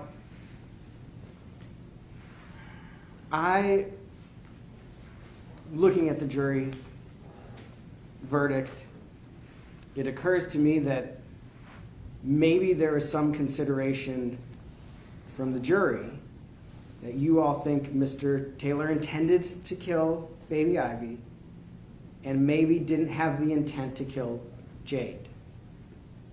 But he knew he was killing her, or some version of that. Obviously, I'm not in the jury room. I don't know if that matters in your deliberation for this part of it. But if we're talking about what are the worst of the worst of the worst crimes that you get the worst of the worst of the worst punishments, this was a long, incredibly detailed, complicated trial. And you guys heard a lot. You can consider all that when you're making your determinations. The reason that we put on some proof about who is Blaise, what was his family like, what's his upbringing like, what's his community involvement like, is there's kind of a, I don't know if it's a saying, it's something that's talked about in work when you defend someone sitting at that table, that we are more than the worst thing we've ever done. We're people. Blaise is a person. He's got a family. He had a great childhood. He did well in school. He was an all-star athlete. Yeah, he did something horrific. Nothing that can happen here is ever going to change that. Nothing. And he's going to spend the rest of his life in prison no matter what. So you all can go home and rest assured that no matter what you do here today, he's going to spend the rest of his life in prison. It doesn't require life without the possibility of parole to send that message, to send that punishment. It's not either we let him off easy or we have to punish him the worst of the worst of the worst of the worst. He's being punished. He's getting the message. But he is not someone who has spent his entire life as a criminal. He is someone who's had a good life, who's done good things. I don't have anything to say about it. Did something terrible. There's, let's call it what it is. When you hear the jury instructions, there's going to be a lot of talk about aggravating and mitigating factors. And I said this in my opening, and I'll say it again. If you find aggravating factors, you don't have to find that he gets life without the possibility of parole. It's just something you can consider. Life imprisonment is punishment. It's life in a box. It's life in a prison. It is a message. It is a lot. It is enough. And we would ask you to return for your sentencing that be the appropriate sentence in this case. All right, any rebuttal from Just this? very, very briefly, is it time to have this jury determine, does he deserve the minimum allowable? Or does this crime, these crimes, Mr. Brand argues this is not the worst of the worst. What could be worse than killing your own child and your own child's mother? That is my life without parole. Is an option in this case, and is an option the state of Tennessee would respectfully request you consider and return. Thank you. Thank you, Your Honor. All right.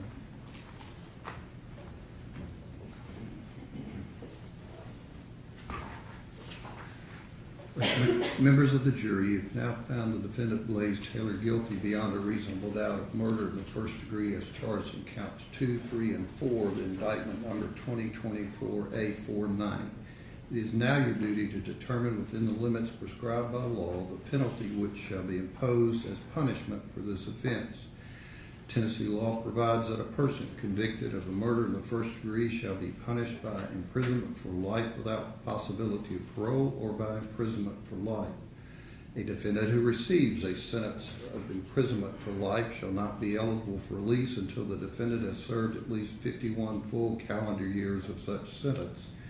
A defendant who receives a sentence of imprisonment for life without parole shall never be eligible for release. In arriving at this determination, you are authorized to weigh and consider any of the statutory aggravating circumstances proved beyond a reasonable doubt and any mitigating circumstances which may have been raised by the evidence throughout the entire course of this trial, including the guilt-finding phase or sentencing phase or both. The jury is the sole judge of the facts and of the law as it applies to the facts in this case. In arriving at your verdict, you are to consider the law in connection with the facts, but the court is the proper source from which you are to get the law. In other words, you are the judges of the law as well as the facts under the direction of the court. The burden of proof is upon the state to prove any statutory aggravating circumstance or circumstances beyond a reasonable doubt. Reasonable doubt is that doubt created by an investigation of all the proof in the case and an inability after such investigation to let the mind rest easily as to the certainty of your verdict. Absolute certainty is not demanded by the law, but moral certainty is required, and this certainty is required as to every element of proof necessary to constitute the verdict. The law makes you, the jury, the sole and exclusive judges of the credibility of the witnesses and the weight to be given the evidence. The prosecution has introduced what is known as victim impact evidence. This evidence has been introduced to show the financial, emotional, psychological, or physical effects of the victim's death on the members of the victim's immediate family. You may consider this evidence in determining an appropriate punishment. However, your consideration must be limited to a rational inquiry into the culpability of the defendant, not an emotional response to the evidence. Victim impact evidence is not the same as an aggravated circumstance. Proof of an adverse impact on the victim's family is not proof of an aggravating circumstance. Introduction of this victim impact evidence in no way relieves the state of its burden to prove beyond a reasonable doubt at least one aggravating circumstance which has been alleged. You may consider this victim impact evidence in determining the appropriateness of the sentence only if you first find the existence of one or more aggravating circumstances as has been proven beyond a reasonable doubt by evidence independent from the victim impact evidence. Count 2, statutory aggravating circumstances. Tennessee law provides that no sentence of imprisonment for life without possibility of parole shall be imposed by a jury but upon a unanimous finding that the state has proven beyond a reasonable doubt the existence of one or more of the statutory aggravating circumstances, which shall be limited to the following. 1, the murder was committed against a person less than 12 years of age and the defendant was 18 years of age or older. And 2, the murder was knowingly committed, solicited, directed, or aided by the defendant while the defendant had a substantial role in committing or attempting to commit, or was fleeing after having a substantial role in committing or attempting to commit any first-degree murder. Knowingly means that a person acts knowingly with respect to the conduct or circumstances surrounding the conduct when the person is aware of the nature of the conduct or that the circumstances exist. A person acts knowingly with respect to a result of the person's conduct when the person is aware that the conduct is reasonably certain to cause the result. The requirement of knowingly is also established if it is shown that the defendant acted intentionally. Intentionally means that a person acts intentionally with respect to the nature of the conduct or to the result of the conduct when it is the person's conscious objective or desire to engage in the conduct or cause the result. Members of the jury, the court has read to you the aggravated circumstances which the law requires you to consider if you find proved beyond a reasonable doubt. You shall not consider any other facts or circumstances as an aggravating circumstance in deciding whether imprisonment for life without possibility of parole would be appropriate punishment in this case. Mitigating circumstances. Tennessee law provides that in arriving at the punishment, the jury shall consider as previously indicated any mitigating circumstances raised by the evidence, which shall include but are not limited to the following. The defendant has no significant history of prior criminal activity, and 2, any other mitigating factor which is raised by the evidence produced by either the prosecution or defense at either the guilt or sentencing hearing.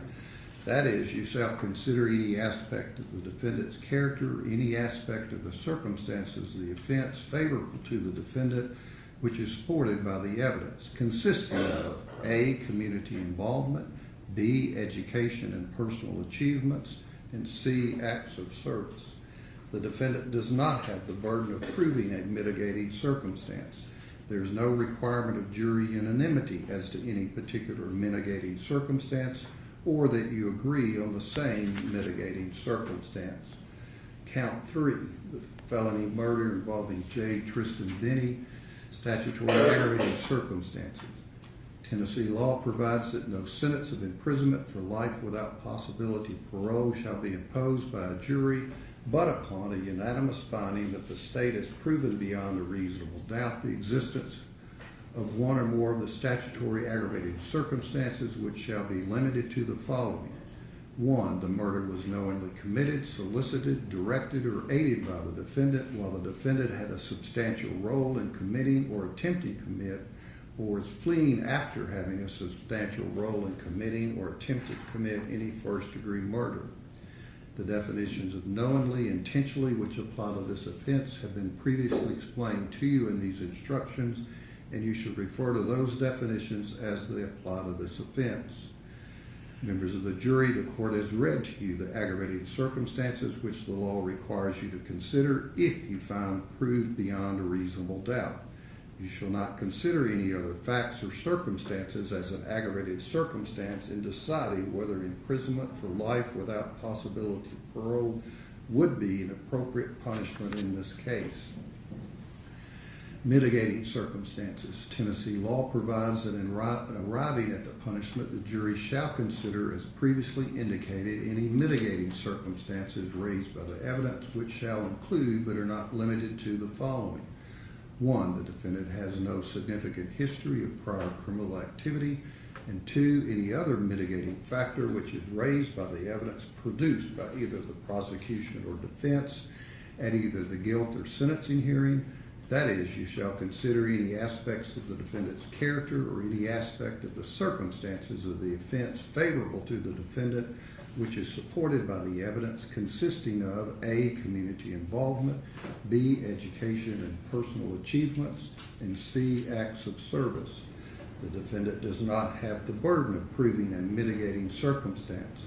There is no requirement of jury unanimity as to any particular mitigating circumstance, or that you agree on the same mitigating circumstance. Count 4, felony murder involving the victim, the unborn female child of Jade Benning, statutory aggravating circumstances. Tennessee law provides that no sentence of imprisonment for life without possibility of parole shall be imposed by a jury, but upon a unanimous finding that the state has proven beyond a reasonable doubt the existence of one or more statutory aggravating circumstances, which shall be limited to the following. 1, the murder was committed against a person less than 12 years of age and the defendant was 18 years of age or older. 2, the murder was knowingly committed, solicited, directed, or aided by the defendant while the defendant had a substantial role in committing or attempting to commit, or was fleeing after having a substantial role in committing or attempting to commit any first-degree murder. The definitions of knowingly and intentionally, which apply to this offense, have been previously explained to you in these instructions, and you should refer to those definitions as they apply to this offense. Members of the jury, the court has read to you aggravated circumstances which the law requires you to consider if you find proved beyond a reasonable doubt. You shall not consider any other facts or circumstances as an aggravated circumstance in deciding whether the imprisonment for life without possibility of parole would be appropriate punishment in this case. Mitigating circumstances. Tennessee law provides that in arriving at the punishment, the jury shall consider, as previously indicated, any mitigating circumstances raised by the evidence, which shall include but are not limited to the following. 1, the defendant has no significant history of prior criminal activity. 2, any other mitigating factor which is raised by the evidence produced by either the prosecution or defense at either the guilt or sentencing hearing. That is, you shall consider any aspect of the defendant's character or any aspect of the circumstances of the offense favorable to the defendant which is supported by the evidence consisting of A, community involvement, B, education and personal achievements, and C, acts of service. The defendant does not have the burden of proving a mitigating circumstance. There is no requirement of jury unanimity as to any particular mitigating circumstance or that you agree on the same mitigating circumstance. The defendant has not taken the stand to testify as a witness during the sentencing hearing, but you should place no significance on this fact. The burden is on the state to prove any aggravated circumstance or circumstances beyond a reasonable doubt. He is not required to take the stand in his own behalf, and his election not to do so cannot be considered for any purpose against him, nor can any inference be drawn from such fact. You will be provided a verdict form consisting of 6 pages. You have 2 sentencing options to consider on each count, and you are not required to deliberate on these sentencing options in any particular order. The options are as follows. Verdict, life imprisonment or life imprisonment without possibility of parole. If you do not unanimously determine that a statutory aggravating circumstance has been proved by the state beyond a reasonable doubt, the sentence shall be life imprisonment. You will write your verdict upon the enclosed form attached hereto and made a part of this charge. The verdict shall be as follows. We, the jury, unanimously find that the punishment shall be life imprisonment. If you unanimously determine that a statutory aggravated circumstance or circumstances have been proved by the state beyond a reasonable doubt, you shall, in your considered discretion, sentence the defendant either to imprisonment for life without possibility of parole or to imprisonment for life.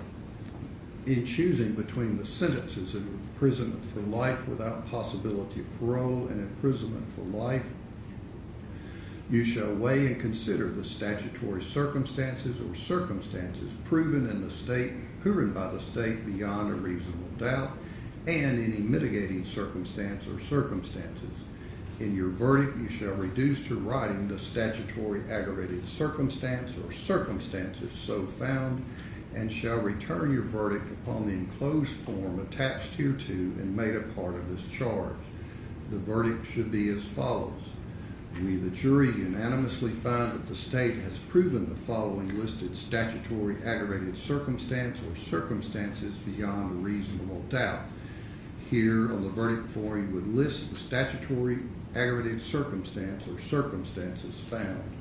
You shall then indicate on the enclosed verdict form either we, the jury, unanimously agree that the defendant shall be sentenced to imprisonment for life without possibility of parole, or we, the jury, unanimously agree that the defendant shall be sentenced to imprisonment for life.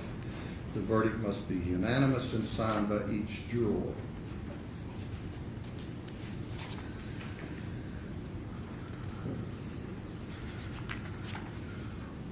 The verdict must represent the considered judgment of each juror. In order to return a verdict, it is necessary that each juror agree thereto.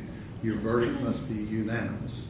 It is your duty as jurors to consult with one another and to deliberate with a view to reaching an agreement if you can do so without violence to individual judgment. Each of you must decide the case for yourself, but do so only after an impartial consideration of the evidence with your fellow jurors. In the course of your deliberations, do not hesitate to re-examine your own views and change your opinion if convinced it is erroneous. But do not surrender your honest conviction as to the weight or effect of the evidence solely because of the opinion of your fellow jurors or for the mere purpose of returning a verdict. You can have no prejudice or sympathy or allow anything but the law and the evidence to have any influence upon your verdict. You must render your verdict with absolute fairness and impartiality as you think justice and truth dictate. You will be provided with a form for all possible sentences in this case. The jury will check the appropriate verdict on the form for each count and complete the form as directed, and each juror will sign the verdict form. The other forms are to be left incomplete and unsigned. Your foreperson will preside over your deliberations, and when you have reached a verdict as to the sentence, you will return to the courtroom and your foreperson will announce it. You must not imagine that the court has any opinion in regard to the facts. It is your duty to find them, and have attempted to read this charge to define to you the law without indicating any opinion about the facts whatsoever. Members of the jury, the charge in this case is herewith handed to you, together with the verdict forms for the punishment for each count and the exhibits. You may now retire and consider your verdict. You can step down the hallway with the court.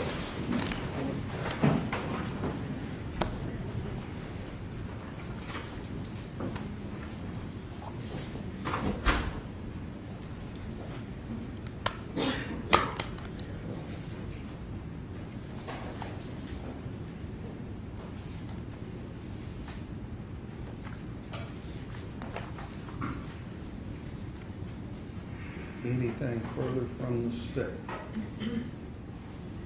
Judge, I know that need to be a hearing, sentencing hearing. I don't know if we had a date, we might also will be in our Yeah, in calendars. terms of merger and count one, And, whatever happened. yes, Your Honor, and I think we sentencing. can look at like the week of the August 3rd, like the 5th maybe, or somewhere around there. Discuss that. Yes, that's all. Anything further on the jury charge, Mr. Grant? No, sir. Okay. All right, we'll need a recess.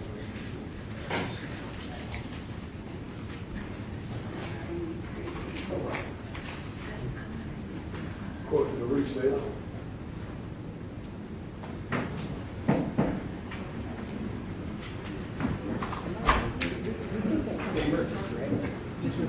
Oh, yes, that was merged with it, yeah, we got that.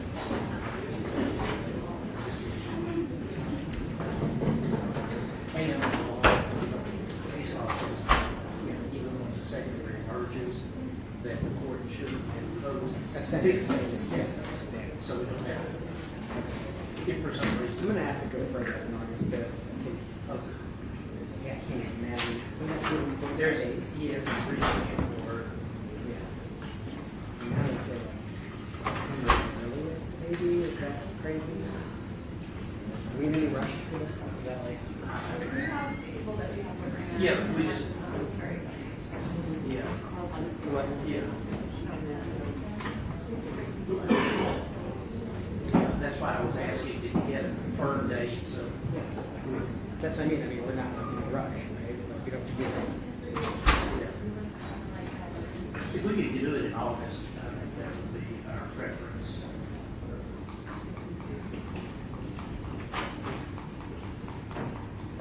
Hey, that August 15th, if he gets a little overzealous, they need like 50 days or more. They're like stacked. That's kind of what we're picking up a little quick. Yeah. It's like, I was like, and then they just asked for 45 days, like, a couple weeks ago. So now they need like 30 days. Yeah. So I was like, let's see what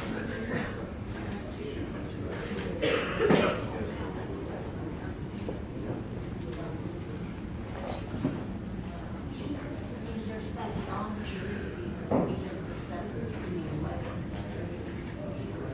So that might be an option. I mean, you know,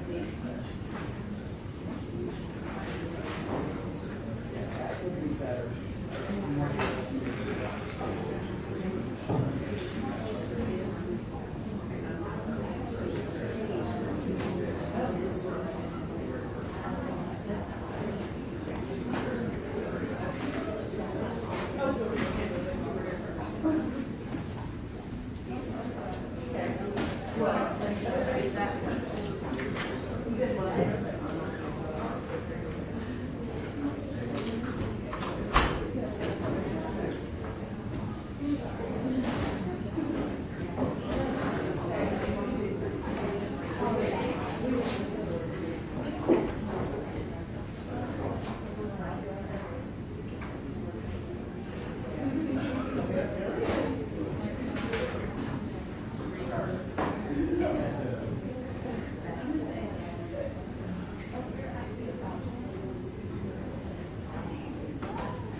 I know, I was ready to jump up. Right there, because that was definitely a feeling. What?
Just a little bit, but I'm starting to pick it up. They are. Well, did somebody say something? Sorry. At this point, I maybe I'll make it out. You're gone. You want to make it? Yeah. Leave.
Yeah.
Lights.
see that happen.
It's just been wacky.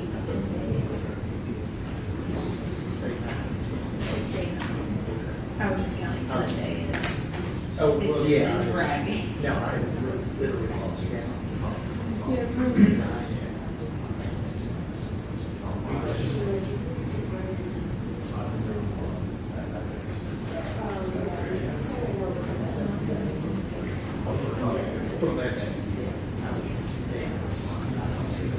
That is something to be.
Yes, yes.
Did you go to sleep? Yeah, I was gonna say, did you get hooked?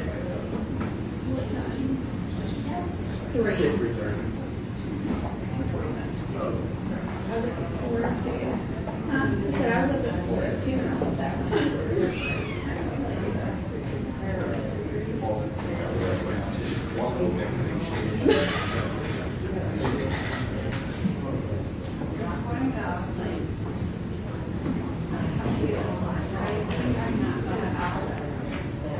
Yeah.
It worked.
I mean, he is.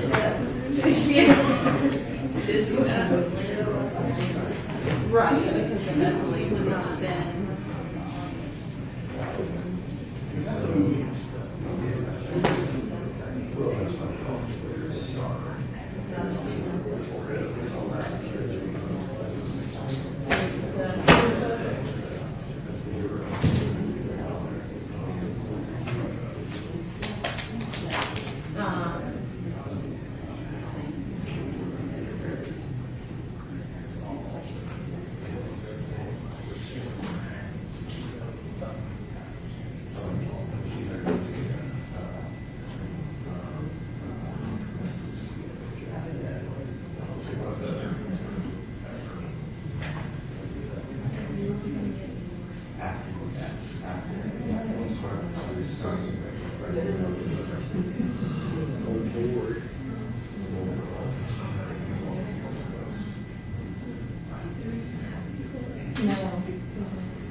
She's been gone for 6 weeks.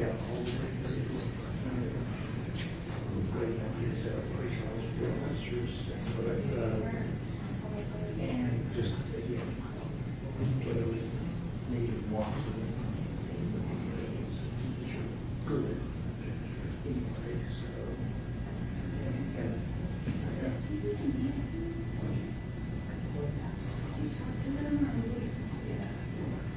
No, we did.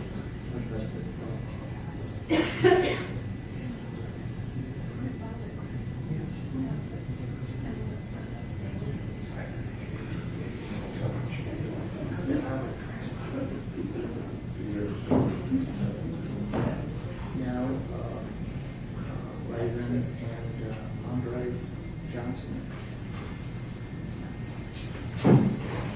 Well, one thing too, though. Hopefully it's not.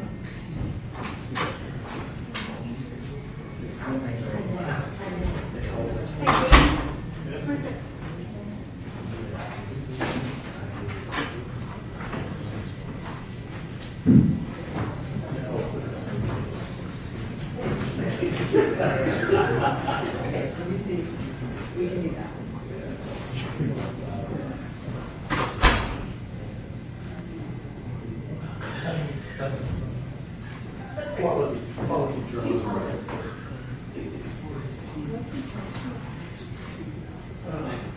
Murder and potential felony murder or serious.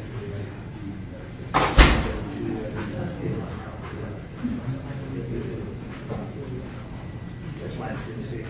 Yes, it's not really good.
Taylor's.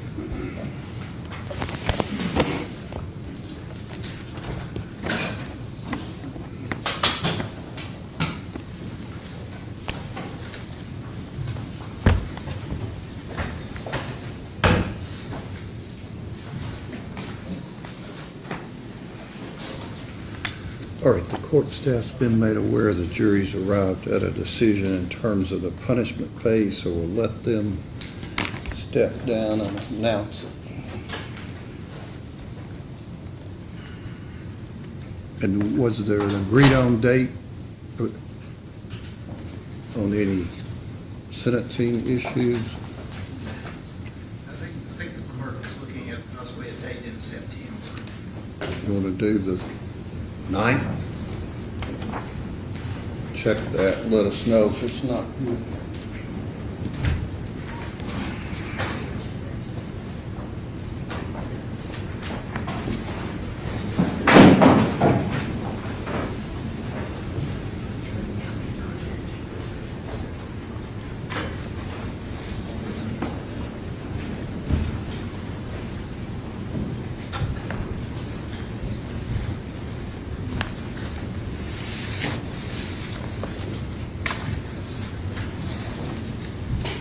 All right, you all right, juror number 7, you are still the foreperson? Yes. And the jury's arrived at a verdict in terms of the sentencing issue? Yes, ma'am. All right, if you would, please, ma'am, stand and announce that verdict from the jury verdict form. We, the jury, unanimously find that the state has proven the following listed statutory aggravating circumstance or circumstances beyond a reasonable doubt. 1, the murder was committed against a person less than 12 years of age and defendant was 18 or older. 2, the murder was knowingly committed, solicited, directed, or aided by defendant while defendant had a substantial role in committing first-degree murder. We, the jury, unanimously agree that the defendant shall be sentenced to imprisonment for life. And that is Count 2. Okay. For count 3, we, the jury, unanimously find the state has proven the following listed statutory aggravating circumstance or circumstances beyond a reasonable doubt. 1, the murder was knowingly committed, solicited, directed, or aided by the defendant while the defendant had a substantial role in committing or attempting any first-degree murder. We, the jury, unanimously agree that the defendant shall be sentenced to imprisonment for life.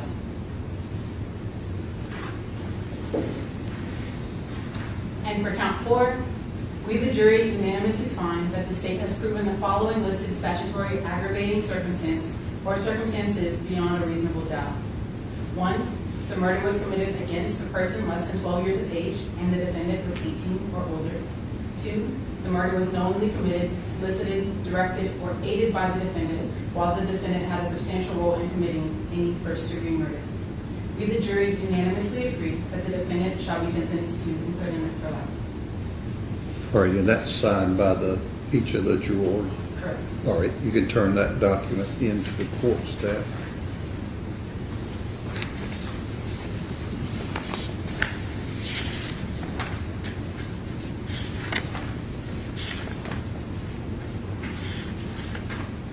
Anything further from the state? No. Anything further on behalf of Mr. Taylor? No, Your Honor.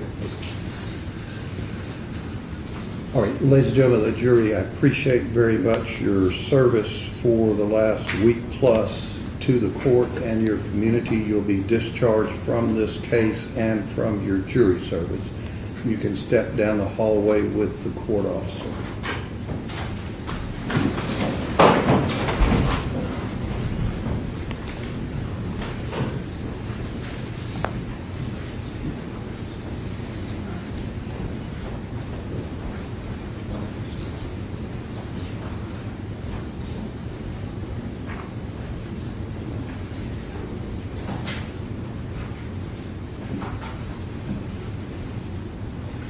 All right, Mr. Taylor, you have a seat. Mr. Taylor, you've heard the verdict in terms of the punishment. Counts 2, 3, and 4 that the jury's imposing a life sentence in each of those counts. That verdict will become the judgment of the court. We'll set this on 9/9 for any sentencing issues, merger issues. And if that date doesn't work, Mr. Brand, just let us know in advance. Yes, thank you. All right, let Mr. Taylor step in the back.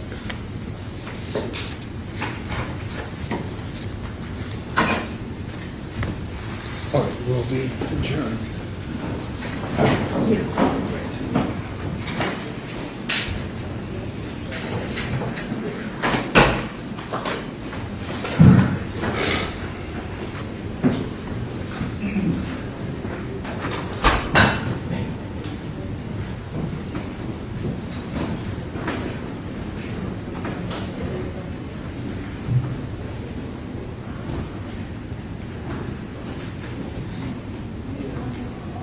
I'm sure you